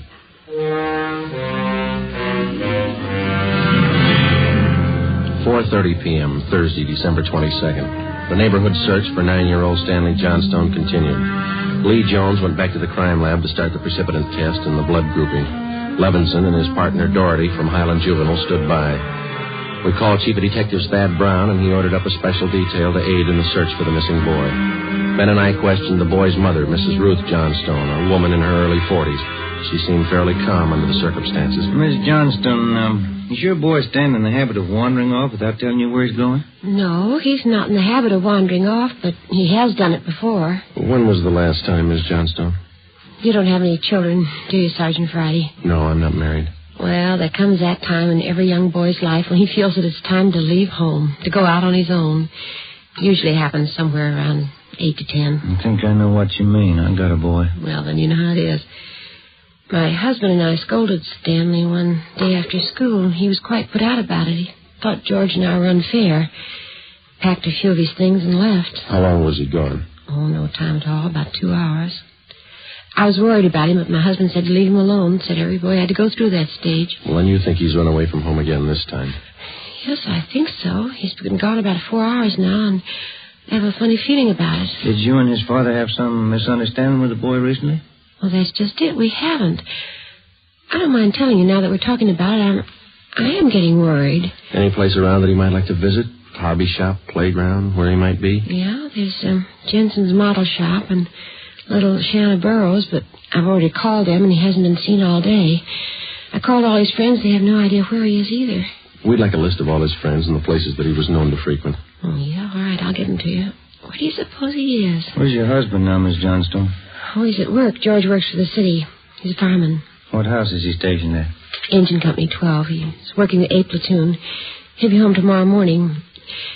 I haven't told him that Stanley's gone. Was there any chance that the boy might be down at the firehouse with his father? No, he seldom goes down there anymore. No, I don't think he's there. I'm awfully worried. May I call my husband? Certainly, go right ahead.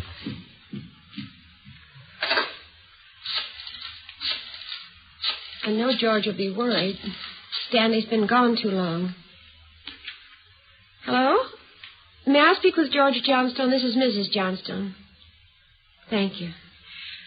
I hate to call George at his work. Yes, ma'am. Does your husband own a gun? Yes, he does. What caliber, do you know? Well, it's a .45 automatic. He got it. George? This is Ruth. George, is Stanley down there with you by any chance? Oh.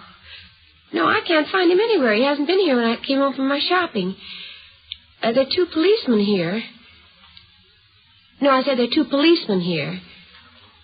Oh, no, dear. I'll call you if we don't find him soon. All right, dear. Yes, you too. Goodbye. Well, I didn't think he'd be with George. That .45, is that the only gun in the household? Well, yes. Why are you asking about guns? Has anything happened that you're not telling me about? No, ma'am. Just routine checking. We'll have to take a look at that .45, if you don't mind. Maybe I should tell you. We do have another gun in the house, but it's all wrapped up. George bought it for Stanley's Christmas present. May we see it, please? Well, yes. Will you have to unwrap it? Yes, I'm afraid so. I think I can reach it. We had to hide it. So let me see. Oh, here's the paper it was wrapped in. Stanley must have found it. It's gone. See, here's the gift card and the box the gun came in, the rifle. Can I look at that box, ma'am? Thank you. How about it, Joe? .22 caliber. Thursday, December 22nd, 5:15 p.m. It was getting dark. The search for the missing boy continued. We checked the list of Stanley Johnstone's friends. None of them or their parents had any idea of his whereabouts. We talked with Levinson again. He had been in touch with the detail combing the neighborhood. They'd found nothing. We went down to Collis Avenue and 10th Street, service station on the corner. 1 nickel, Joe? No, I got one. You watch for that, huh? Yeah. Okay.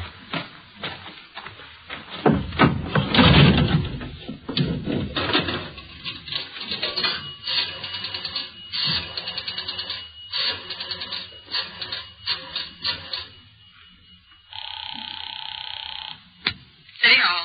2667, please. 2667. Crime Lab, Jones. Hi, Lee. Joe Friday. Yeah, Joe. Any sign of the Johnson kid? No, not yet. How are you coming? Finished the precipitin test. It's human blood. Yeah? Working with the blood group now. Do you know what type the Johnson boy has? Well, we didn't want to upset his mother. I thought we'd wait till the last thing. We're still in the neighborhood. Check with the family physician. That way you won't disturb him. Yeah, we figured on that. Oh, just a minute, Lee. Yeah, Ben. Boss just pulled up. Okay. Thad Brown's out here now. I'll check you later, Lee, huh? Yeah, right, Joe. All right, goodbye.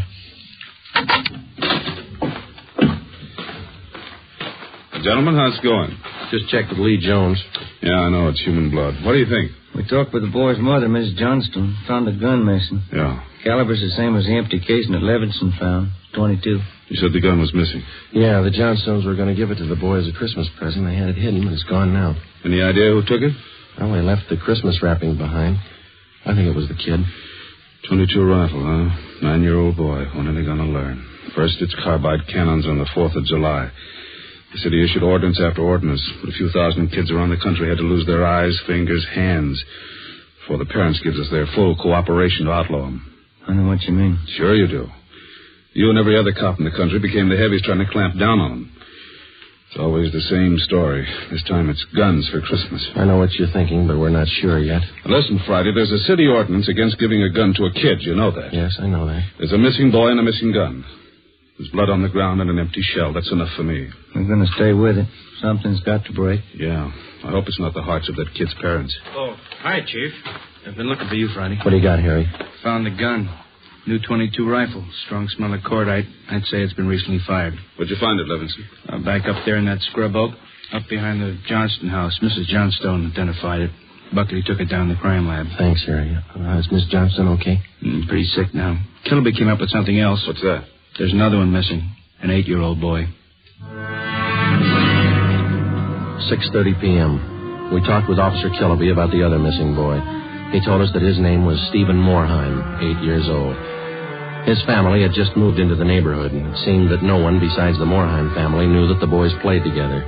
Mrs. Moorheim told us that Stephen told her that he was going out to play and that he'd be home by 6 o'clock for dinner. She told us that he was an unusually prompt boy and almost never overstayed his playtime. We got a description of the Moorheim boy and put out a missing broadcast. We called the Johnstones' family doctor. He told us that Stanley's blood was type O. At 7 p.m., we talked again with Mrs. John Moorheim. Are you sure Mrs. Johnstone doesn't know where the boys are? She has no idea, Miss Moorheim. It's terrible. It's just awful. I feel there's more to this thing. Something you're not telling me. Well, there's no use to upset you until we know a few things for sure. Then you are holding back something. Now, please try not to worry, Ms. Moorheim. There are certain questions we'll have to ask, routine questions in any kind of investigation. Is there anything else you want to know? Yes, ma'am. What is your boy's blood type? That's a funny question. Do you think anything's happened to him? Have you found him and you're not telling me? No, ma'am, we haven't found him. We don't think anything's happened to him. His blood type? Yes, ma'am. I think I have it written down in Stevie's baby book. Yes, here it is. Type O. Thank you. What if I might use your phone, please? Yes, of course. It's in the hall. I'll be right back, ma'am. Yeah, okay.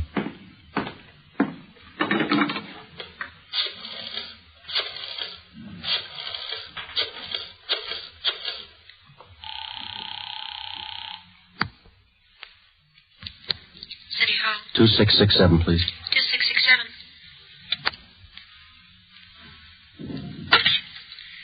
Dragnet, Pinker. Hello, Ray. This is Friday. Lee there? Just a minute, Joe. Take 2, Lee. Joe speaking. Checking back, Lee. Did you get the blood types on the 2 missing boys? Yeah, both boys type O. So were the stains, Joe. Type O.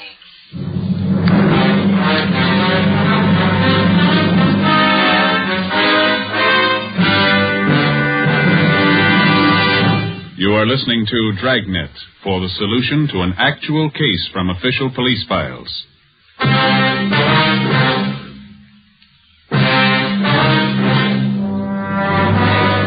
8 p.m., Thursday, December 22nd. Still no sign of either of the missing boys. Chief of Detectives Thad Brown went back to headquarters to direct the search from there. He dispatched another detail of 50 men to aid in the hunt for the missing youngsters. 8:30 p.m. It was getting colder. The citrus growers were warned to expect a freeze. We went up the block to see Mrs. Johnstone. Her husband had quit work early and returned home. We talked with him. He could tell us nothing more than we already knew. We still had not informed either of the families about the bloodstains and the empty cartridge casing which had been discovered in the backyard of the Johnstone home.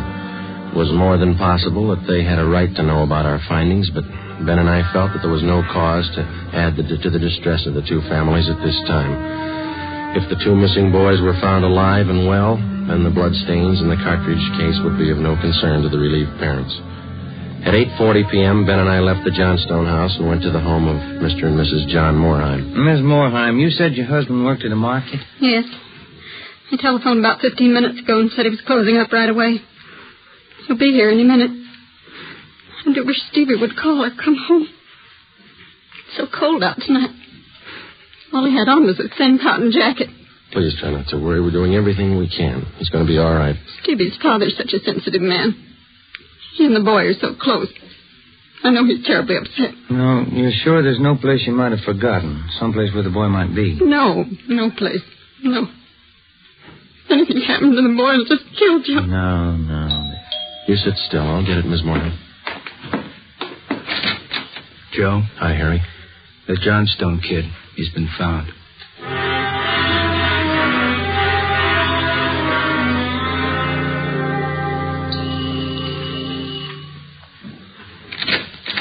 Oh, he's home, Sergeant. He's come home. Thank God he's all right. Where's he been? Did he tell you? No, he didn't. His clothes were all dirty and he's acting strange. I've never seen him like this. How do you mean, Miss Johnson? Well, he just came in the front door and said, "Hello, Mom," and then he sat down in a chair and stared at the floor. He won't talk to his father or me. Do you mind if I talk to him? No, go ahead. I asked him about the little Moorheim boy and he wouldn't tell me a thing. Where is he now? In the living room. Looks all right. Yes. Son, this is a police officer. He wants to talk to you. Now, don't be afraid, dear. He only wants to ask you some questions. Son. You see, Sergeant? Stanley, come on, look at me, son. Get your head up, youngster. Come on, now that's better. I had your mother pretty worried, you know that? You want to tell us where you've been? I wish you'd try to get him to eat a little something. You hear that, son? Want something to eat? Stanley, there's another little boy up the street who hasn't come home. Do you know where he is? His father and mother are worried about him, too, just like your folks were. You've got to help us find him, son. I killed him. I killed Steve with the .22. We were only playing. But I killed him. How do you know you killed him? Maybe he's only hurt. Now, isn't that it? No, he's dead. I know he's dead. The gun went off. We forgot we put bullets in there. Where is he, Stanley? I hid him. I was scared. I didn't want anybody to find him. Where did you hide him, son? In a cave up on the hill. I didn't mean it. It was my pal. Do you want to show us where, son? Yes, I'll show you. Please don't send me to jail. 9:15 p.m., Thursday, December 22nd. 9-year-old Stanley Johnstone led the way up the hill behind the backyard of his home. He showed us the wagon he moved the body in. His father came along with us. About 50 feet from the crest of the hill, the boy pointed to a thicket of scrub oak. There we found a small cave holding the body of Stephen Moorheim. There was a single bullet wound in his chest just below his heart. He was dead. We covered the body. Stanley, how did it happen? I knew my folks were going to give me the gun for Christmas. I knew where it was, and I got it. There was a box of bullets with it. Were you pointing the gun at Stephen? No, sir. No, sir, I wasn't. It was Steve's turn to play with it. I was chasing him. He tripped over the stump there in our backyard and fell. The gun hit him in the stomach, and it went off. Why do you think you killed him if you're telling us the truth? I'm telling the truth, honest. That's the truth. All right, I believe you, son, but why do you think you killed him? It was my gun. Steve would still be alive if I didn't go and get it. I should have waited till Christmas. It's all my fault. Where have you been all this time? In the cave with Steve. What were you doing in there, son? I was praying. I was praying for God to make him alive again. After a thorough investigation, Ben and I were convinced that the shooting of Stephen Moorheim was accidental. Lieutenant Lee Jones' findings substantiated the Johnstone boy's story even to the smallest detail. We put in a call to the coroner's office and acquainted him with the facts. He designated a local mortuary to handle the body pending autopsy and granted us permission to remove the body to the Moorheim home. Mrs. Moorheim collapsed. The family doctor was called. Ben and I sat in the living room to wait for John Moorheim, the dead boy's father. Edith! Edith! Mr. Moorheim? Yes. You the police? Yes, sir. Where's Edith? Where's my wife? Has my boy come home? Have you found him? Yes, sir. Oh, where is he? Steve! Stevie! Where's Steve? He's hurt, isn't he? Yes, sir. Oh, where is he? I want to see him. He's hurt bad, Mr. Moorheim. Oh, where is he? I want to see him. He's in his room. How bad? Pretty bad.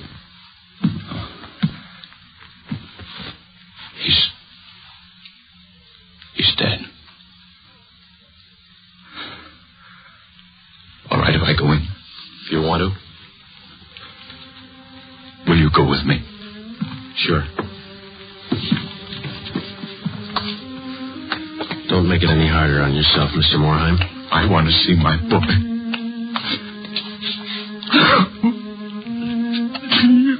Mr. Morheim. Stevie.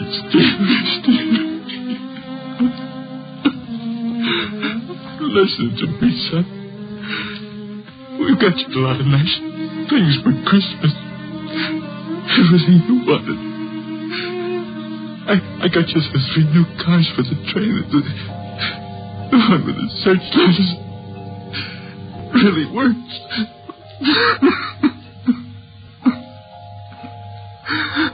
Son, you got that new switch you wanted to it. A lot more try.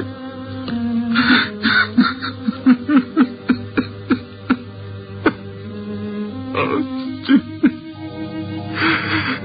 Now you can have a big payout. You know that new baseball mitt you saw? Well, I got it for you. Stevie. That cowboy outfit you wanted, I got that too. Mr. Morheim. Come on, Joe.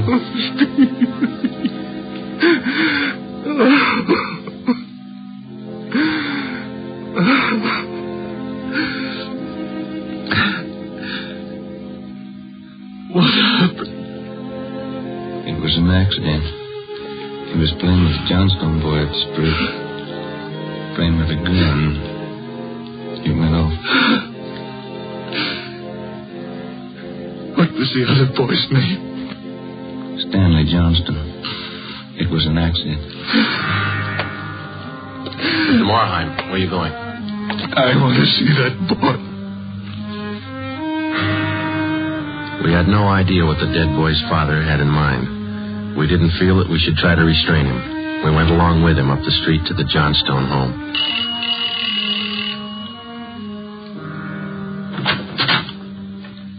I'm Stevie's father. Where's your boy? I'm sorry. Where's your boy? He's right here. Won't you come in? It's all right, Miss Johnston.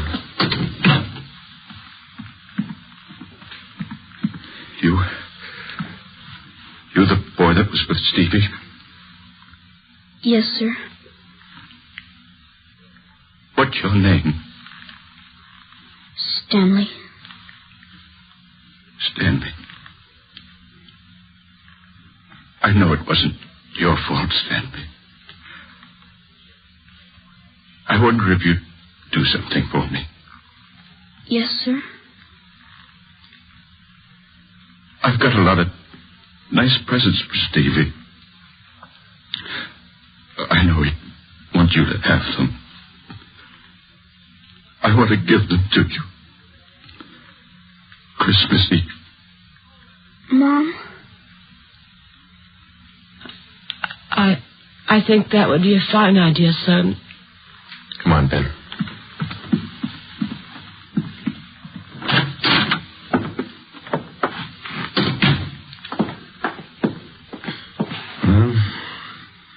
What does it all prove, Joe? You don't give a kid a gun for Christmas.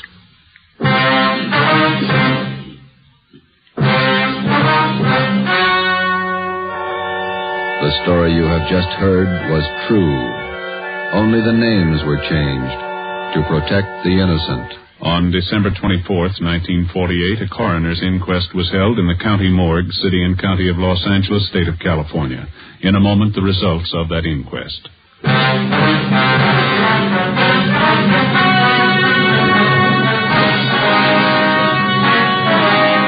At the coroner's inquest, it was officially recorded that Stephen Moreheim's death was the result of an accident.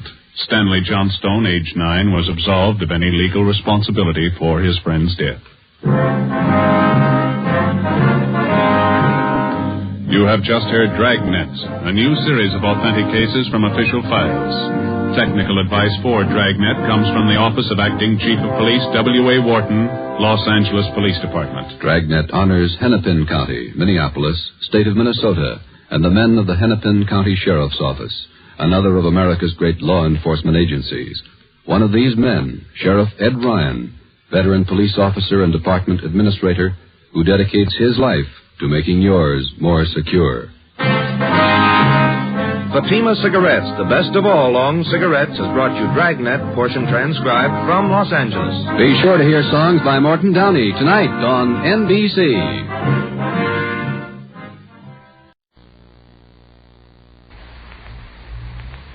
Ladies and gentlemen, for a more authentic presentation, portions of the program you are about to hear were actually recorded on the scene.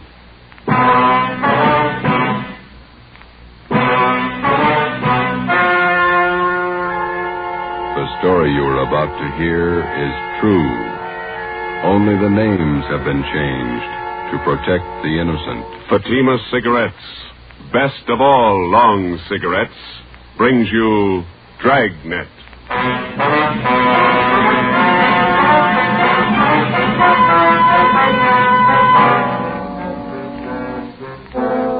You're a detective sergeant.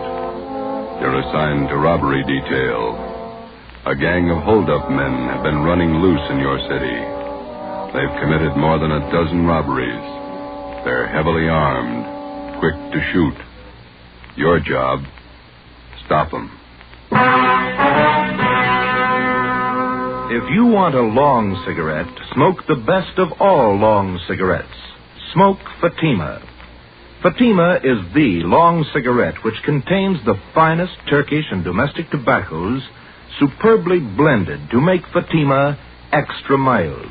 And that's why Fatima has a much different, much better flavor and aroma than any other long cigarette. That's why Fatima is doubling and redoubling its smokers. So, if you want a long cigarette, smoke the best of all long cigarettes. Smoke Fatima. Dragnet, the documented drama of an actual crime. For the next 30 minutes, in cooperation with the Los Angeles Police Department, you will travel step by step on the side of the law through an actual case from official police files. From beginning to end, from crime to punishment, Dragnet is the story of your police force in action. It was Saturday, July 21st. It was hot in Los Angeles. We were working the night watch out of robbery detail.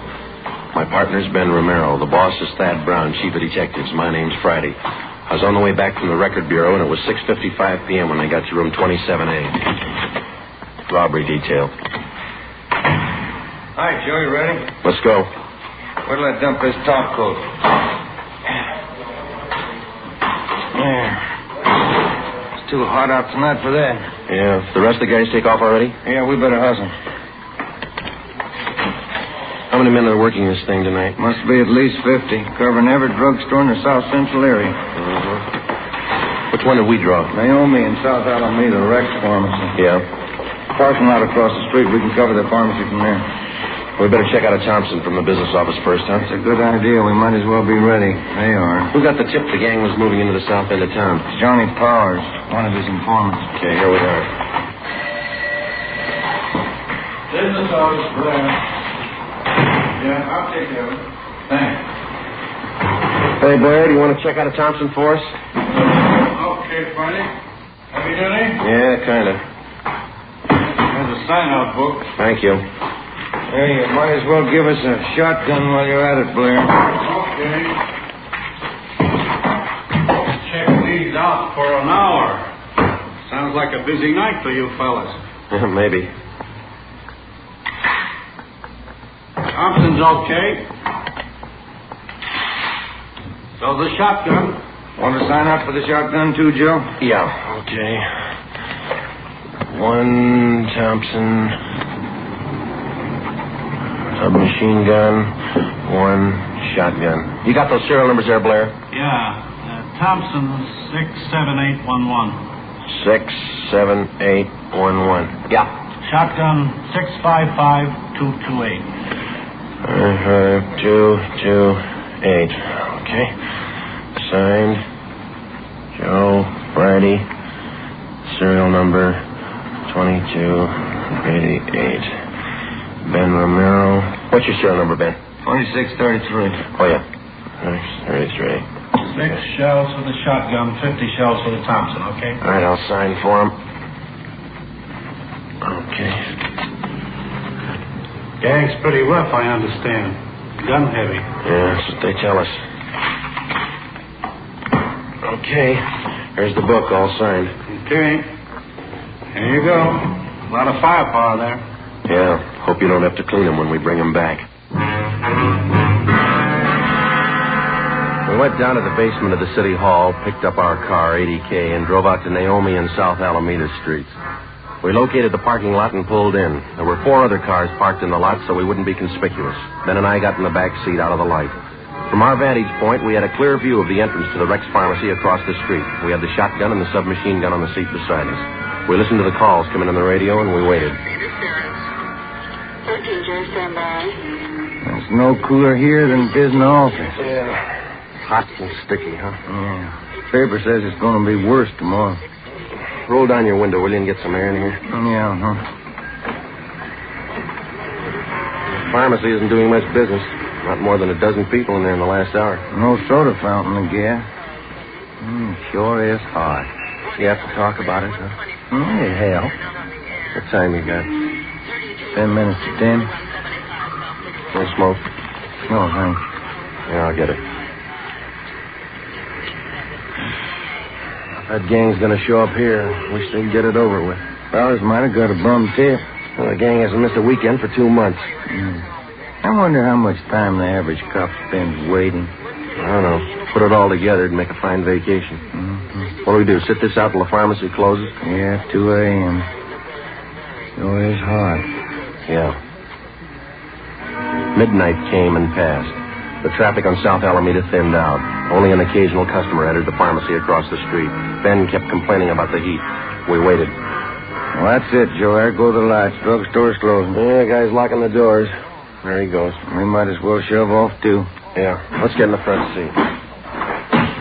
There's not much call for this shotgun tonight. Well, there's no use checking it in. Same duty to mine, eh? Attention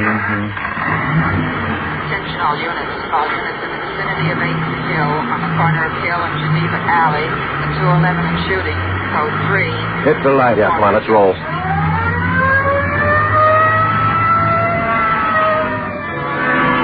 Sunday, July 22nd, 2:15 a.m. Ben and I pulled up at the Merchant Security Trust Company on the corner of South Hill and Geneva Alley. 2 patrol cars were already on the scene, and 4 uniformed officers were trying to keep back a crowd of people who had gathered at the top of a flight of marble stairs which led off the street down one flight to the bank's night depository. At the bottom of the stairs, an elderly man was sprawled out, face down, his right arm twisted under him. The man was dead. Ben counted 5 bullet wounds in the victim's back. We interviewed the only witness, a young sailor. My name's Vasey, Sergeant. Don Vasey, quartermaster, 2nd class. Here's my ID card. You saw the shooting, Vasey? I was about a half a block away. I just came out of the bar down the street there, the Top Hat. Yeah? Had a couple of beers, then I left and I started walking back to the hotel. When was that? About 5 after 2. Go on. Well, before I got to the corner, I saw this man ahead of me. He crossed the street and headed over for the bank. Then this car pulled up and some guys got out. They ran over to the man and it looked like they were frisking him. Yeah? All of a sudden, I heard shots. The man ran for the stairs here, and it looked like he stumbled and fell. A bunch of guys jumped back in the car and drove away. What'd you do then? I ran up to see what I could do for the old man. He was lying down there where he is now. Nothing I could do for him. I yelled for a cop. Did you get a look at the men in that car? No, I just saw them from a distance. 4 of them, maybe 5. What about the car? Did you see the license number? The last couple of numbers, that's all. 699. Couldn't see the rest. What was it, a coupe or sedan? A sedan, maroon color. It was a Pontiac, either a 1940 or 41. You sure about that? I used to own one back in Delaware, 1940 model. I sold it to my brother when I went in the Navy. I'm sure all right. And you're sure about the number of men in the car? Oh, yes, sir. 4 or 5. No more. I see. Thanks. Well, will you drive back to the office with us and give us a full statement? Sure, Sergeant. Anything you say. You can wait in the car, Vasey. We won't be long. Sure. Well, what do you think? I don't know. Drugstore gang? Said there were 4 guys. Could be. No description. Maroon car. 3 numbers off the license plate. Pretty thin. Yeah. Looks like a hard summer.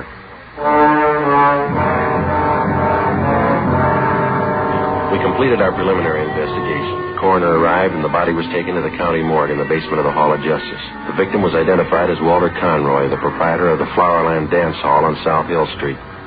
Together with officers Fremont and Hurst from homicide, Ben and I spent most of Sunday tracking down employees of the dance hall and interviewing them. We sent a rush teletype to the Department of Motor Vehicles in Sacramento containing the partial license number, plus our scanned information on the car, which the suspects drove. Early Monday afternoon, Ben and I, along with Captain Ed Walker of Robbery Detail, met with Chief of Detectives Thad Brown. What kind of a motive are you working on? Robbery. The dance hall manager, Conroy, was on his way to the bank's night depository when this bunch caught up with him. He had the night's receipts with him from the dance hall. How much they got, Walker? $350. They missed over 1,000 Conroy had in an inside pocket. No idea who pulled the stick up? Could have been that drugstore gang. Why them? We haven't missed working a weekend night for 2 months. There's no sign of any other job that they might have pulled Saturday. Just a hunch, Chief. Nothing to go on. We'll have to guess our way for a while.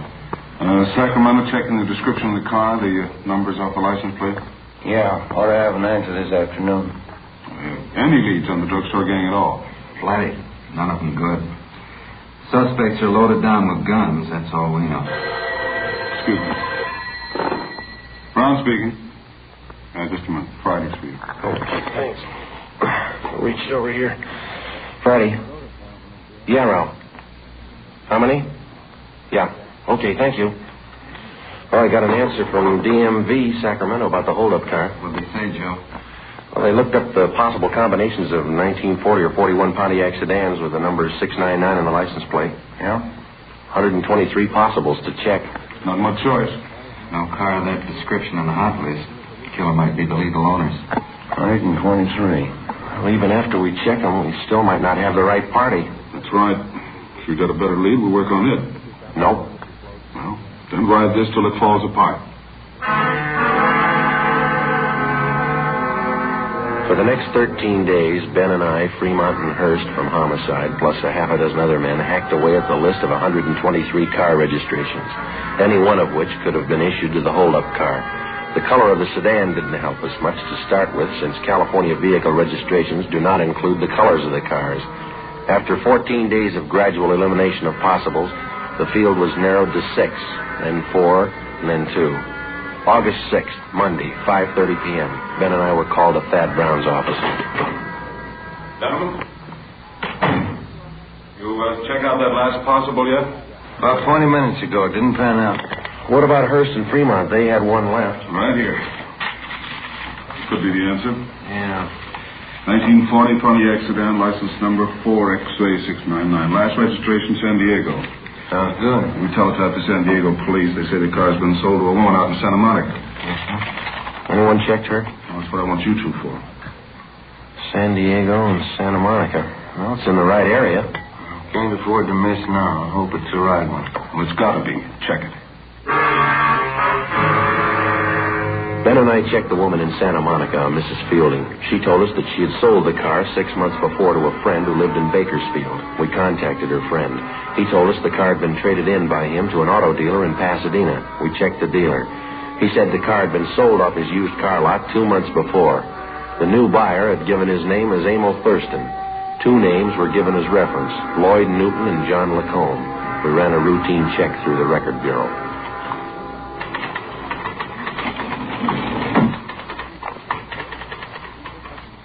Ran them through, fellas. Here's the packages. Get a make for him? On all 3. What'd you find on Thurston? Let's see. Thurston, 2-time loser, second time up to Q on 5 counts of armed robbery. On parole from Quentin now. How about the other 2?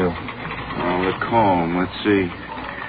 Preston reformatory, 2 terms, went up 3 years ago, violation of Dyer Act. He's on parole, too. What about Newton? Did you make him? 2 terms in Oklahoma. They're looking for him now, on parole. Can I look at that just a minute, Frank? Sure. Let's have all 3 of them. Take a look, Ben. Each one of the mama sheets on these 3 guys. Yeah. Look. Right here under General M.O. See? Mm-hmm. Thurston, heavily armed at time of arrest. Yeah. This one, Lacombe. Huh? Heavily armed. This one on Newton. Same thing. Gun happy. Yeah. Come on. At the time he purchased the car, suspect Emil Thurston listed his home address as 1517 North Hoover Avenue. Previous robbery victims positively identified Thurston and his companions. At 1517 North Hoover, the landlady also identified Thurston and his companions as tenants. She told us they drove a red sedan and they parked the car at a Temple Street garage. An immediate stakeout was placed on the apartment house, and we started the canvass of Temple Street garages from Hoover Avenue down to Rampart Boulevard. At 4 p.m., Ben spotted the car in Donnelly's garage on Temple Street near Michigan Drive. The garage attendant told us that the owner of the car had given his name as Emil Thurston. We showed him the mug shots. Yeah, used to park his car in here a while back. Then he came in yesterday morning with these 2 guys and said he wanted a paint job. Doesn't look like he needs a paint job to me. They offered me $20 extra if I do it in a hurry. He wants the car painted green. When's he going to call for the car? About 10 o'clock tonight. These jobs take time. He's not going to like it if the car's not finished. He won't like it if it is. Come on, Ben.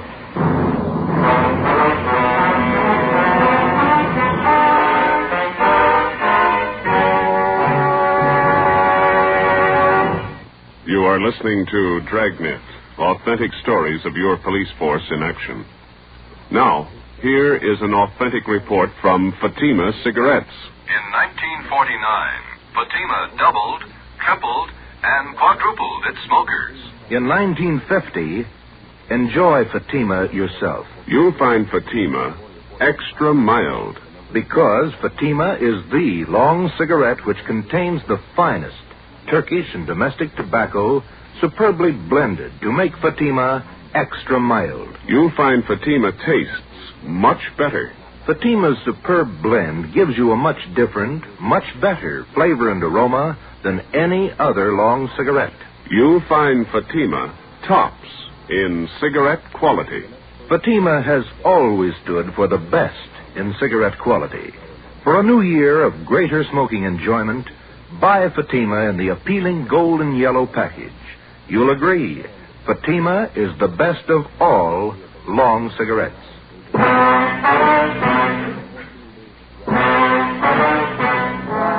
7 p.m. Tuesday, August 7th. Chief of Detectives Thad Brown and Captain Ed Walker swung the entire robbery detail into action. The stakeout at the apartment house on North Hoover continued. An additional detail of men was stationed in a vacant store on Temple Street directly opposite Donnelly's garage.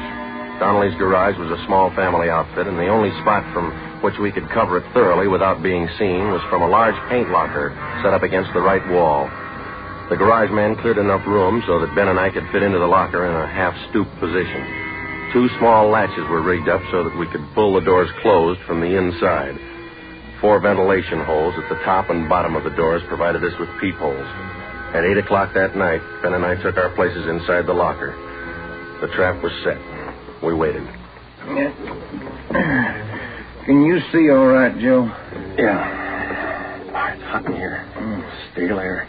It's a tight fit. I'm getting a clamp in my shoulder. What time did that garage man say he closed? 11 o'clock. It's lousy paint smells. Stuff it, man. Hey, that car pulling in. Can you see the driver? Wait a minute. It's nothing. Somebody getting gas. Hope they show up. Wouldn't want this to go on another night. Well, don't count on it. Foot's going to sleep. Why don't you stand still? What time you got? Let me see. Get the light on in here. 10 minutes to 9. Thanks. The popular conception of the working detective rarely includes a glimpse of his everyday run-of-the-mill duties. filling out forms, conducting interviews, or waiting long, monotonous hours parked in a car or standing half-crouched in a garage paint locker. It's slow, dull, and tedious, and it's 95% of the police officer's job. By 10 o'clock that night, there was still no sign of Thurston and his friends. The cramped locker got more cramped with the passing minutes. The air was thick with paint fumes. We waited. At 10:55, a taxi pulled to a stop in front of the garage. 3 men got out. You see him, Joe? Wait till they step into the light. There's another guy still in the cab. Here he comes. There's the first guy. Yeah, it's Thurston. Fourth guy's getting out of the cab. That looks like Newton, doesn't it? That's him. Yeah, it's Lacombe right behind. Fat guy. Here they come. Sure do look the part. All right. Unlatch your door, but don't open it. Yo. Quiet, Ben. What's the matter? That latch is stuck. Wait a minute. Did you get it? No, it's really stuck. All right, tap it with your gun stock. Yeah, come on, easy. There it is. It's loose. Good. Can you see where they are now? Yeah. Talking to the garage man. Not looking this way. No, they just stay that way, huh? You ready? Okay. Don't tip them off till we're right on top of them. Let them get away from that garage man, huh? Right. All right. Let's go. Approximately 25 or 30 yards separated us from the suspects. I glanced across Temple Street at the vacant store where Thad Brown and the other men were staked out. 25 yards is a long way to walk when you're approaching a murderer, and you know that he won't hesitate to kill you in order to escape. Ben flipped the safety off the machine gun. We were almost halfway across the garage, 15 yards away. Thurston turned and saw us. Look out, Joe! Stop them! I got one of them! They ducked behind the car, went up the stairs. 3 of them. Come on! Where they go? Up the stairs.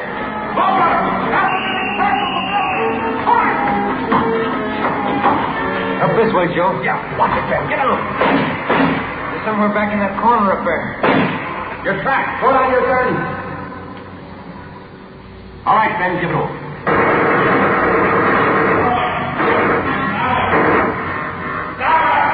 Pull on your guns. Pull them down. There's 3 of them. 6 of them.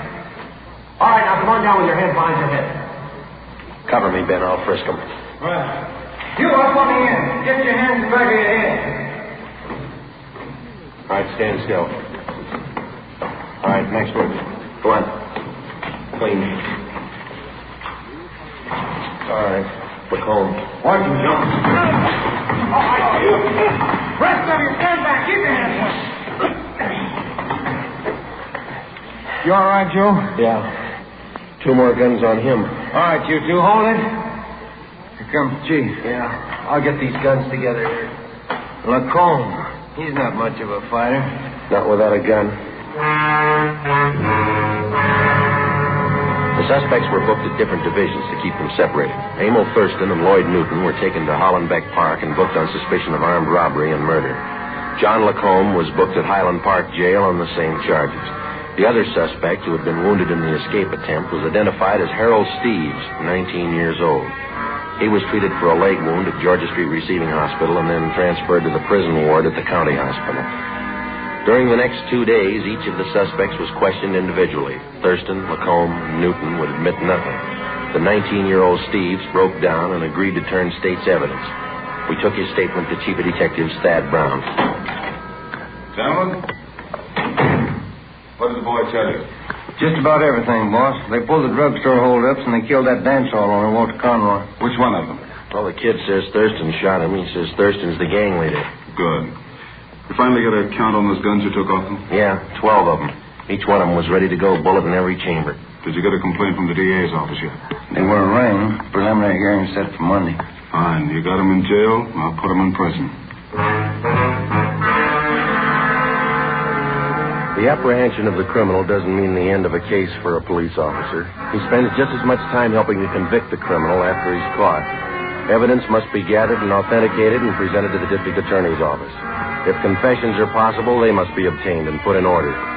The officer must also help out in formulating the case and in testifying at the trial of the suspect. On October 30th, almost 3 months after the Thurston gang was apprehended, they were brought to trial in Superior Court. It was a routine affair. Harold Steves took the stand and told the story of the gang's activities. The victims identified the suspects and testified to the robberies. Both Ben and I took the stand and testified to the arrest and possession of guns by the defendants. We received no cross-examination. On the morning of March 2nd, the case went to the jury. Ben and I had lunch with Lieutenant Rombo from robbery in the City Hall cafeteria, and it was 5 minutes past 1 when we got back to the office. Well, it sure was good soup today. Yeah, it was a nice lunch. You want to check the mail? I didn't yet. Oh, I'll get it. Robbery Friday. Yeah? When? Right. Lacombe and Thurston. They just broke jail. Within 7 minutes, a dragnet for the escaped criminals had been thrown around the entire city. Chief of Detectives Thad Brown directed the operation. At 14 minutes past 1, he called us to the photocopy room. The machines were turning out duplicate mug shots of Thurston and Lacombe for distribution at the rate of 1 every 4 seconds. You want us to stand by, Chief? For the moment, yeah. We got all the help we need on the street. How'd they pull the break, anyway? Slugged the deputy when he brought in their lunch. Used a steel leg from one of the benches in the prisoner's tank. Yeah? And they beat the deputy right into the ground, but he held on to Newton. He didn't get away. How'd Thurston and Lacombe ever get out of the building? He's a real freak. They slugged the elevator man and got down to the basement. Right then, an ambulance crew was wheeling a body into the morgue. The attendant left the ignition keys in the ambulance. Shouldn't be too rough to track them if they're in an ambulance. Tougher than you think. How those copies coming, Frank? Fast as we can make them, Chief. I have another batch for you in a minute. You had any reports at all yet, boss? Couple. They're moving fast. Frank, you want to get that? I can't see in this dark room. Yeah, I'll get it. Yeah? Chief Brown in there? Yeah, come on in. Now, Walker, what do you got? Chute dry, will it? Oh, yeah. Now, what do you got? Gas station out on Sunset. Lacombe and Thurston just held it up. We picked up our car in the City Hall garage and drove out to the service station on the corner of Sunset Boulevard and Lorraine Drive. Detectives Ruiz and Stromwall from robbery were already on the scene. The two escapees had abandoned the ambulance there, robbed the station of $56 in currency, and stolen a 1938 gray Packard coupe, license number 7 Robert 6336. We left the station and started to cruise the area. It was 1:55 p.m. Attention all units. Attention all units. Get it up, Joe. Yeah. 6380 North Sunset at 211 in progress. 6380 North Sunset at 211 in progress. Code 3. This is the 6100 block. Yeah, come on. At 6380 North. Yes, look. Maybe. Push it. Hey, that car pulling out up ahead there. A gray coupe. Wait a minute. 7 Robert, that's them. Lights changing. They can't make it. They're going through. They're skidding. They hit the lamppost. Broke it off. All right, pull up. Come on. Right. All right, let's go. Lucky if they live through this one. Yeah. All right, come on. Help me with this door. Yeah, all right. Pull. Can you take him? Yeah. I'll get Lacombe. You look okay? Yeah. Get Thurston out of here. Right. Come on, you. Come on. Yeah. All right, Lacombe, come on. I'll give you a gun. I'll kill you. Oh, sure you will. Come on. I'll kill you. All right, don't try to walk. How's Thurston, Ben? Seems okay. Couple of scratches. All right, sit down over there. Lacombe slugged the guard. It's funny. They don't look very tough. They can't play their part. They haven't got their guns. The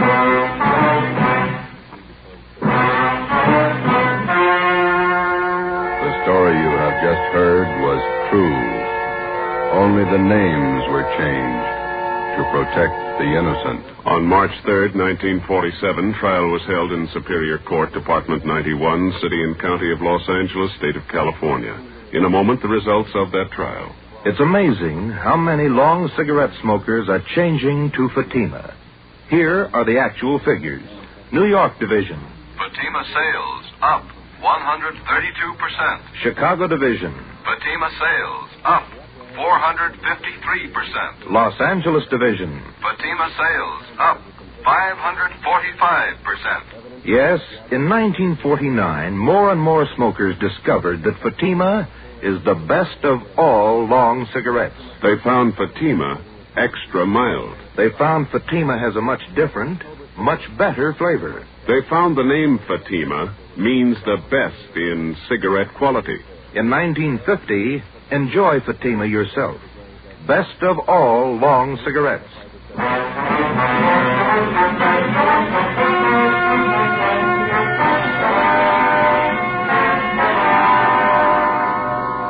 Emil Thurston, John Lacombe, and Lloyd Newton were convicted of first-degree murder and robbery and sentenced to life terms. For turning state's evidence, 19-year-old Harold Steves received special consideration.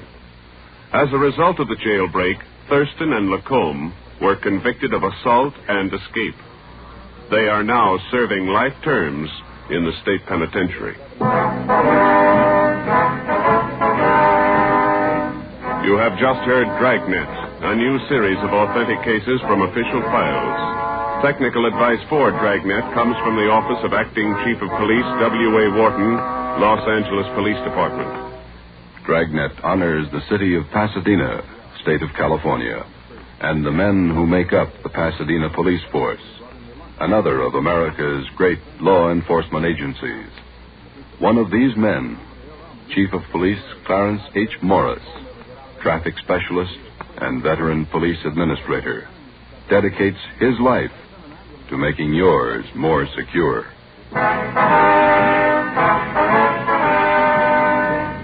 Fatima Cigarettes, the best of all long cigarettes, has brought you Dragnet, portion transcribed from Los Angeles.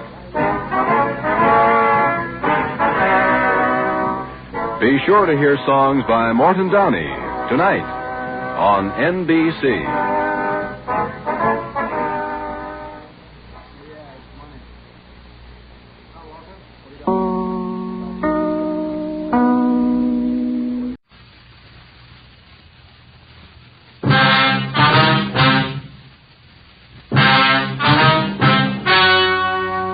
Ladies and gentlemen, the story you are about to hear is true. Only the names have been changed to protect the innocent.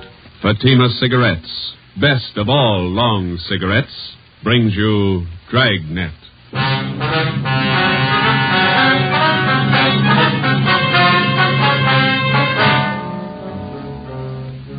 You're a detective sergeant. You're assigned to robbery detail. 2 armed bandits have robbed a large jewelry store in your city. One of the suspects escapes. One is apprehended. He's identified as a friend of yours. Your job, send him to prison. If you want a long cigarette, smoke the best of all long cigarettes. Smoke Fatima. Fatima is the long cigarette which contains the finest Turkish and domestic tobaccos superbly blended to make Fatima extra mild. And that's why Fatima has a much different, much better flavor and aroma than any other long cigarette. That's why Fatima is doubling and redoubling its smokers. So, if you want a long cigarette, smoke the best of all long cigarettes. Smoke Fatima. Dragnet, the documented drama of an actual crime. For the next 30 minutes, in cooperation with the Los Angeles Police Department, you will travel step by step on the side of the law through an actual case from official police files. From beginning to end, from crime to punishment, Dragnet is the story of your police force in action. It was Tuesday, February 8th. It was cold in Los Angeles.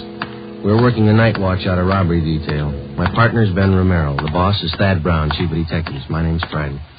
I was on the way over from the city hall, and it was 8:35 p.m. when I got to the second floor of the Georgia Street Receiving Hospital. Treatment room. Joe, hi. Hi, Doc. Ben, how's it going? Okay.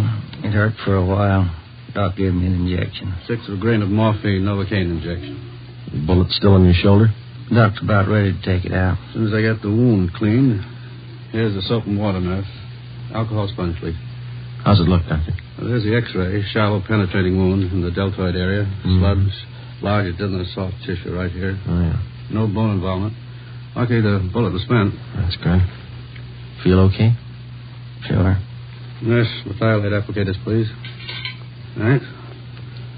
Let's see now. Where'd you leave Tyler, Joe? Interrogation room. Reynolds and Thompson are with him. Let me have the probe, nurse. Yeah. Feel anything, Romero? No. That's it. You hear that? Hear what? Located the slug with a probe. Oh. Nice. Close it.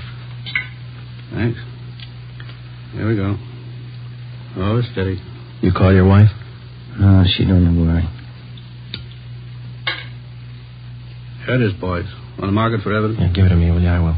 Nice sterile saline solution. Irrigate the wound. No sign of Tyler's partner, huh, Joe? Guy got me? No, not yet, no. Sterile dressings, please. How long did you know this Tyler? Before he went wrong with me. I met him in the Army, helped him line up a job when he got out. It's too bad. Sure is funny. Meeting a friend of yours pulled an armed robbery. Must have surprised you, huh? Yeah, kind of. You want me to drive you home when the doc's finished here? Let's go back to the office and talk to Tyler first. Okay. Is that all right, Doc? No. You're staying right here, Romero, till tomorrow morning. If you haven't got a temperature by then, I might release you. Oh, it's only a flesh wound, Doc. I feel all right. I'm not taking any chances with gunshot wounds. If infection set in and you were laid up, I'd have the pension committee to answer to. You're staying here. Sounds like an order. It is. You can pick them up on the P&F floor tomorrow morning. Okay. You going to need anything, Ben? Yeah. I phoned to tell my wife I won't be home for dinner. His name was Max Tyler, white, male American, age 32. Dark hair, brown eyes, medium build, married, father of twin boys. He was a friend of mine. We served together in the Army overseas, and when the war finished, I came back to my job on the force, and Max went back to his old job. It didn't fit him anymore. He stopped working and started drinking. His wife didn't help much. Max started with small trouble, but it grew fast. On the afternoon of February the 8th, Tuesday, Ben and I surprised two men holding up a Main Street jewelry shop. Shots were exchanged, and Ben received a flesh wound in the shoulder. One of the hold-up men escaped. The other one was apprehended. His name was Max Tyler. Hi, Larry. Hi, Joe. Glad you got here. Tyler says he won't talk to anybody but you. Okay, boy. Thanks for standing by. Sure. I'll be outside. You need anything.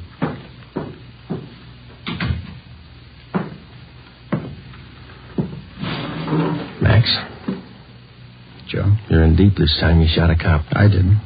This guy was with me. I didn't fire once. You were in on the job. Yeah. Then don't expect presents. I don't expect anything, Joe.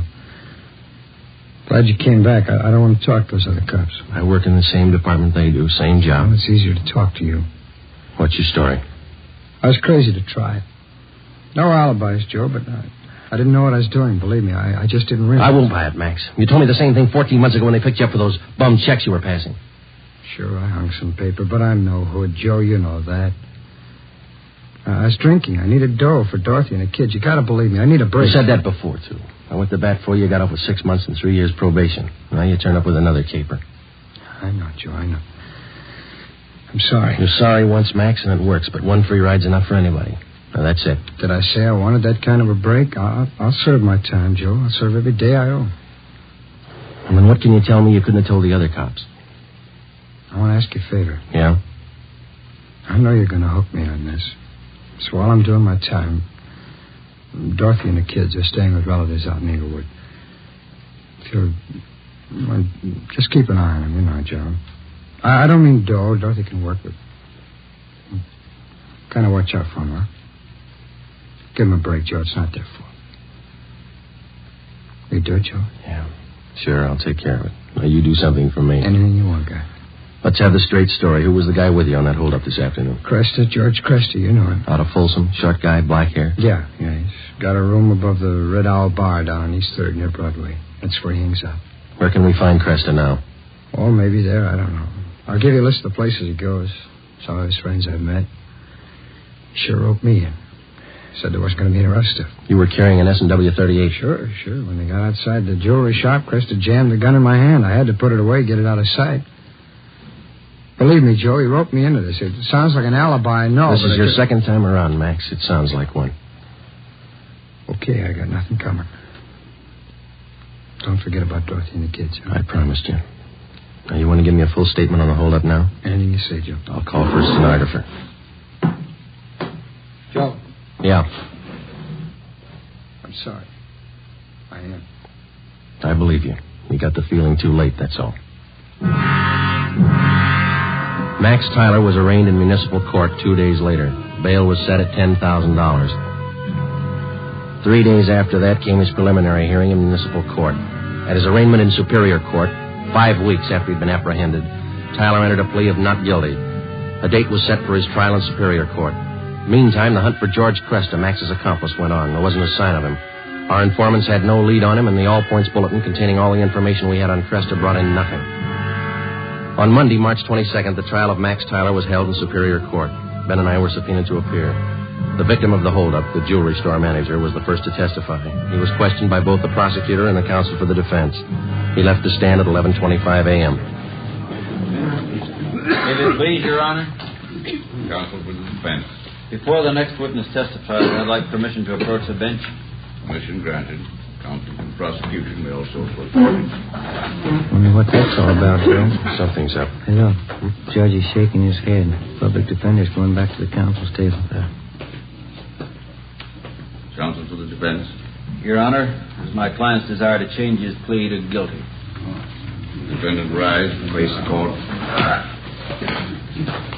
Max Tyler, is that your true name? Yes, Your Honor. On the 12th day of March of this year, in Superior Court, Department 83, City and County of Los Angeles, State of California, you've heretofore been arraigned on the charge of robbery in the first degree. At that time, you pled not guilty to the charge in question. Is it now your desire to change that plea? Yes, sir, it is. You've reached this decision of your own free will? Yes, I have. There's been no force employed, no promise of gratuity or reward to induce you to reach this decision? No, sir. Counsel for the prosecution. Yes, Your Honor. Max Tyler, on the 12th day of March of this year in Superior Court, City and County of Los Angeles, State of California, you are arraigned on the charge of robbery in the first degree. That time you entered a plea as set forth in this information. How do you now plead? Guilty or not guilty? Guilty. Is it stipulated that at the time of the commission of the robbery, the defendant was armed with a deadly weapon, to wit, a revolver? So stipulated. Court to fix the degree of robbery as robbery in the first degree. Your Honor, in the interest of justice, the people move to dismiss count 2, assault with a deadly weapon. At this time, Your Honor, the defendant waives time for sentencing and asks that he be sentenced immediately. Just a moment. Max Tyler, it's the judgment of this court that on the 8th day of February of this year, you did enter the premises at 23108 East Main Street in the city, and there did attempt the felonious taking of personal property in the possession of another from his person in immediate presence and against his will. Further, said attempt was made while you were armed with a dangerous and deadly weapon. Max Tyler, this court finds you guilty of robbery in the first degree. Count 2 is dismissed. Does it, Joe? Decision of this court that you be returned to the county jail. Sheriff will transfer you to the state penitentiary where you will serve the sentence as prescribed by law. Court is set for 15 minutes. Hey, Joe. Miss Tyler over there, she's taking it pretty hard. Yeah, come on, we better go see her. Hello, Dorothy. I love him, Joe. What am I going to do without him? Children. I'll give it you straight, Dorothy. You didn't do much to keep Max out of this. You drank right along with him. You don't Joe, deserve those kids. That's my opinion. Please, I know it. Don't make it any harder. Don't. I'll do anything I can for the kids, Dorothy. That's all. What am I going to do without him? I can't be all alone without Max. It's not right. It's not right. Neither's armed robbery. Goodbye, Dorothy. Before the end of March, Max Tyler was delivered to San Quentin State Penitentiary, where he started serving his term. His wife, Dorothy Tyler, got a job as a telephone operator. She and her children continued living with her relatives down in Inglewood. I helped them out whenever I could. 6 months went by. Every 2 weeks, faithfully, Tyler wrote me a letter from prison. I answered most of them. While Ben and I worked on other jobs, the search for George Cresta went on. We failed to uncover a single lead. 10 months passed. Tuesday, January 16th, 1949, 4 p.m. I checked in for work as usual. Hi, Joe. Cold out, huh? Yeah. Did you pick up the mail? Mm-hmm. It's a letter in your box from San Quentin. Tyler, huh? How's he doing, anyway? Good. Clean record. Got himself a pretty fair job in the prison library. Yeah. I talked to the warden up there. Says Tyler ought to be eligible for parole in about a year if he keeps his nose clean. You going to bat for Tyler again? I don't know. See what happens. How can you see anything in that guy? He's giving you nothing but trouble. Well, a lot of people giving him the same. Maybe that explains it. Not for me, it doesn't. I wouldn't trust him with dirty laundry. I get it. Robbery Friday. Joe, this is Dorothy Tyler. I got to talk to you. Yeah, Dorothy, what's the matter? I found Cresta. I saw him. What? George Cresta. I know where where he is. I saw him downtown. I followed him to his place. You sure it was him? I'm positive. He's staying at 134 Jesse Street. It's a rooming house, just off Alameda. 134 Jesse. Got it. Thanks, Dorothy. Come on, Ben. 8 minutes later, Ben and I were interviewing the landlord at 134 Jesse Street, a cheap rooming house down on the south end of the city. The landlord's name was Peterson. We showed him Cresta's mug shot, and he told us he was in room 11. We went up a dark, narrow stairway to the second floor.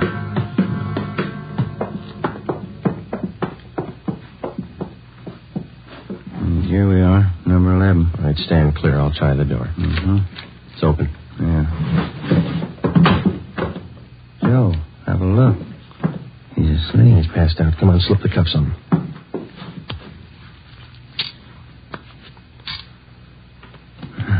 That was easy. Yeah. All right, I got his gun. He's been drinking, all right. He'll have a big hangover. He'll have a long time to get over it. George Cresta was booked at county jail on suspicion of robbery. 2 months and 3 weeks later in Superior Court, he was tried and convicted of assault with a deadly weapon and first-degree robbery and sentenced to the state penitentiary. The day after Cresta was sentenced, I was called to the office of Chief of Detectives Thad Brown. Friday, this Max Tyler is coming up for parole in a couple of months. He's a friend of yours, isn't he? That's right, in a way.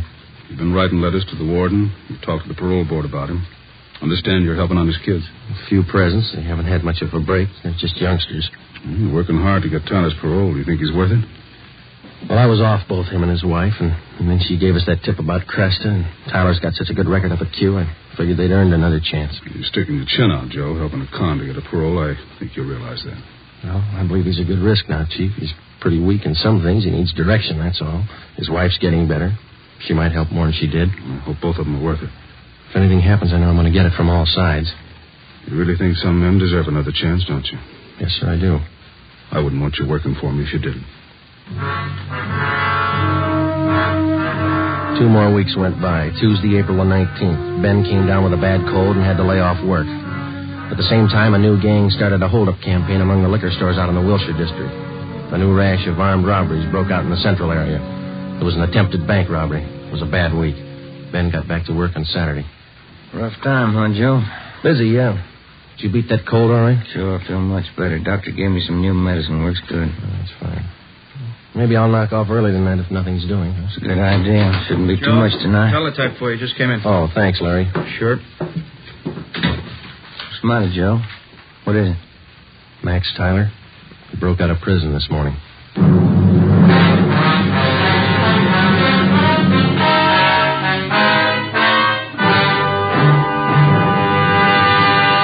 You are listening to Dragnet, authentic stories of your police force in action.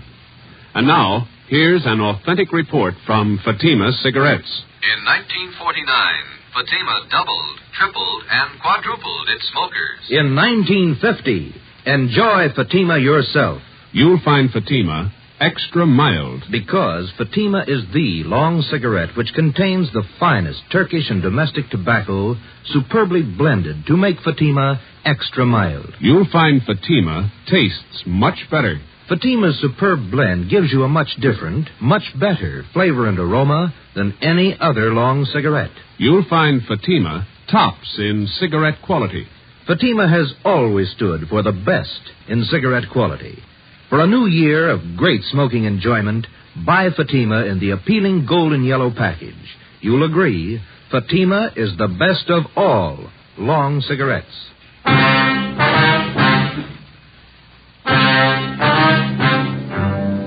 In the course of his career, the police officer is afforded 2 diverse views of the criminal. At first, the rookie cop is taught to distrust the criminal at every turn, without exception. He's schooled in the 1,001 ways in which the criminal operates, his psychology, his mode of operation. Then, when he's thoroughly acquainted with the methods of the criminal and how best to detect them, the police officer starts to learn the most difficult lesson of all: how to distinguish between the confirmed criminal and the lawbreaker, in whom there is hope of rehabilitation. After 9.5 years of police work, my first experiment in this field was with Max Tyler. I'd given him 2 chances to prove himself, and he'd lost on both of them. So did I. 2 months before his parole hearing, which might have given him his freedom, Max Tyler had suddenly decided to escape. How he figured it, I didn't know, but it was my job to find him. At 5 o'clock that afternoon, Ben and I met in the chief of detective's office. 2 officers, Holland and Grayson, from the State Adult Authority, escape detail, were there. How did Tyler manage his escape, Grayson? Well, same old story. They figured they could trust him up there. He had a good job on the prison farm. They trusted him. When did they find out he was gone? On the early morning count. Have you checked his relatives out in Inglewood yet? Yeah, we have. We've got the home staked out. We're covering all the places we figure he might go. How about Mrs. Tyler? You get in touch with her, Friday? Her relatives told us that she's on a weekend vacation with the 2 kids, staying with friends down at Laguna Beach. We got a call in to them. Should be hearing from them soon.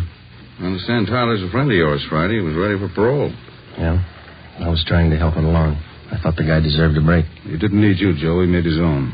Well, he was feeling bad. You weren't the only one fooled, Friday. You had the prison officials buffaloed, too. Yeah, I know. I helped convince them. You got any leads on Tyler at all, Grayson? I mean, from the time he broke prison? Pretty strange. They traced him as far as Stockton, and then they lost the trail completely. The Stockton police in on the search? Yeah, sure funny. The guy has no money, no car we know of, no change of clothes. You figure he's getting help from somebody? Could be. Excuse me a minute. Brown speaking. Just a moment. You, Friday. Oh, thank you. Friday? Yeah. When? Where? Just a minute. Will you hold on, please? It's the Tyler's friends down at Laguna Beach. Mrs. Tyler there? No, she called him last night about 7 o'clock. Told him she'd changed her plans. She wasn't coming. She told them where she was going? She wanted to know which highway would take her to Stockton. We told the Tyler's friends in Laguna Beach to contact us immediately if they heard from either Mr. or Mrs. Tyler. We got out an APB on Dorothy Tyler, and then we drove out to interview her relatives in Inglewood. They told us that Mrs. Tyler had the 2 children with her. She had left their house at 6 p.m. the night before by taxi. As far as they knew, she didn't own a car. We talked with some of her friends in the neighborhood. The only thing they could tell us was that she had not borrowed a car from any of them. We drove down to the telephone exchange where she was employed as an operator, and we spoke with a manager, a Mr. Ralph Cartwright. I'm sorry, gentlemen. This is Mrs. Tyler's night off. Is there something I can help you with? When is Miss Tyler due back at work, Mr. Cartwright? Well, she's working the 10 to 7 starting tomorrow, due in at 10 a.m. Uh-huh. We understand that she's on a weekend vacation, huh? Yes, you see, today was payday, so she asked me if she could have her check ahead of time. Said she had to have the money for the weekend. Did you give her the check? Oh, my, no. I couldn't give her the check ahead of time. But I did do her a favor, just to help her over the weekend. What was that? I loaned her my car. We got a complete description of the car together with a license number and called the office. The information was broadcast to all units throughout the city and teletyped to all points in the state. Chief of Detectives Thad Brown ordered an immediate stakeout on the telephone exchange where Mrs. Tyler was employed. The stakeout at the home of Inglewood continued. Another day passed. We checked with the bank where Mrs. Tyler maintained her account. It was 10:25 a.m. when we got back to robbery detail. Gentlemen, what'd you find out? Miss Tyler closed her account 3 days ago, withdrew all her savings, $46.55. I'm not going to go far on that. Any word about that car she borrowed? Teletype came in about an hour ago. They found it just outside Santa Barbara, abandoned. Anyone see the Tylers? No reports. I wonder how those poor kids are making out. Yeah. He must be crazy, and his wife, too. If she was going to help him pull an escape, why'd she have to drag the kids along? It's the way some parents figure, Friday. They owe their children nothing. The children owe them everything. 12 for you, Friday. Take it on 2. Oh, thanks, Larry. Friday. This is Hopkins, Friday, on stakeout at the phone exchange. Yeah, Bert. Tyler woman came for a check. We got her.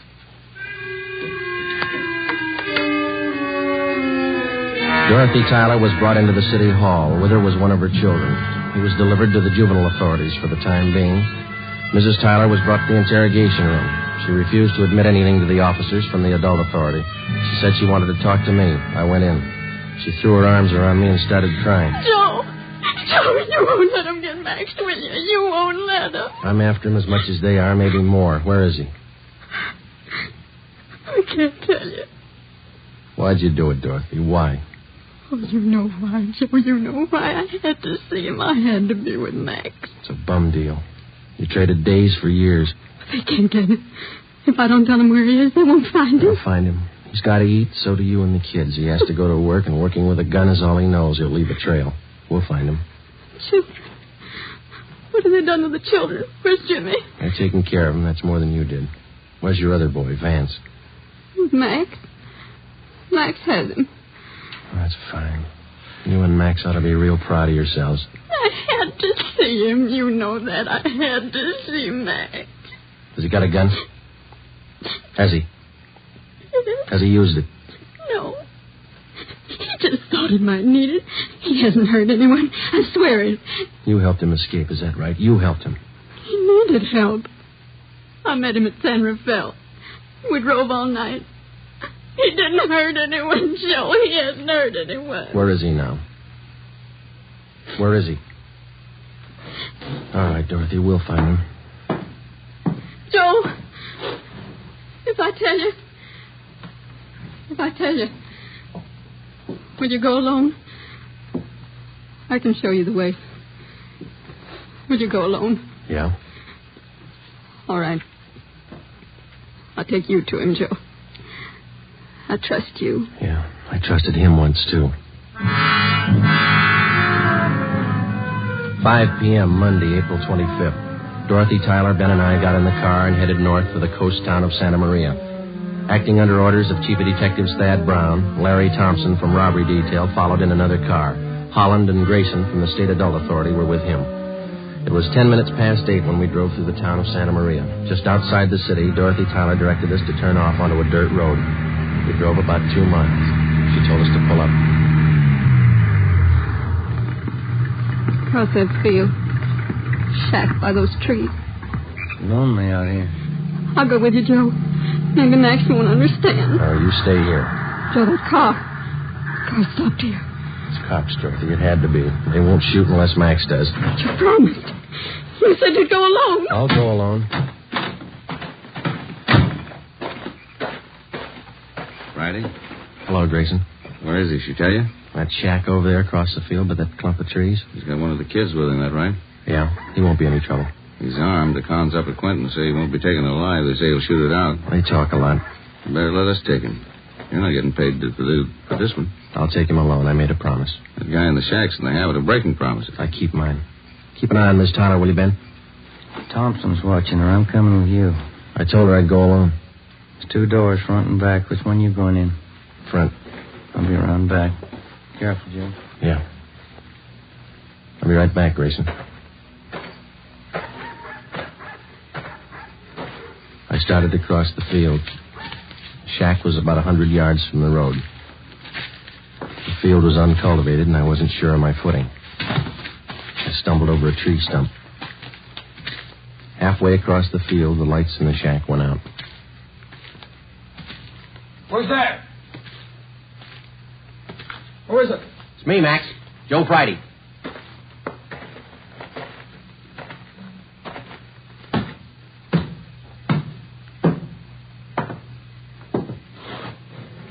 Max? Come on, open up. All right, Max.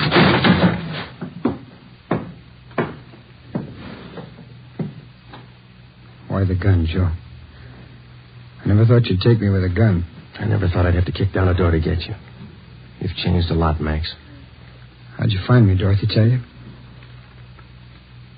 Where is she? Outside. Your boy over there, Vance. He's sleeping. He's okay. Put out your hands. Put out your hands. Oh. Sorry, Joe. Yeah. You've been good to us. I won't try to explain. Neither will I, Max. Come on.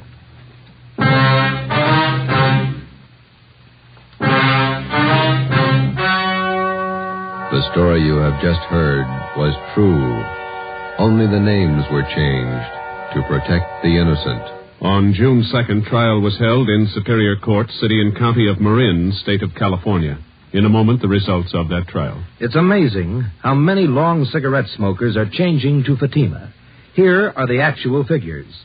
New York Division. Fatima sales up 132%. Los Angeles Division. Fatima sales up 545%. St. Louis Division. Fatima sales up 548%. Yes, in 1949, more and more smokers discovered that Fatima is the best of all long cigarettes. They found Fatima extra mild. They found Fatima has a much different, much better flavor. They found the name Fatima means the best in cigarette quality. In 1950, enjoy Fatima yourself. Best of all long cigarettes.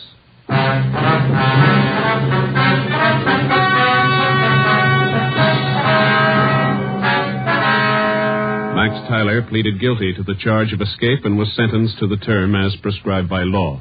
He was returned to San Quentin and then transferred to Folsom Penitentiary, where he is now serving his sentence.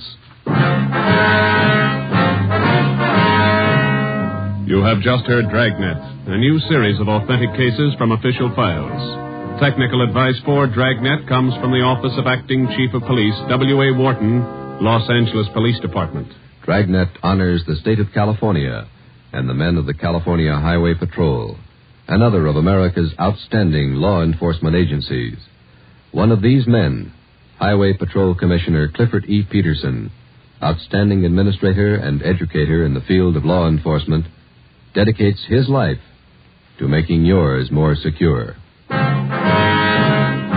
Fatima Cigarettes, best of all long cigarettes, has brought you Dragnet from Los Angeles. Be sure to hear Mr. and Mrs. Ronald Coleman in the halls of Ivy starting tomorrow on NBC.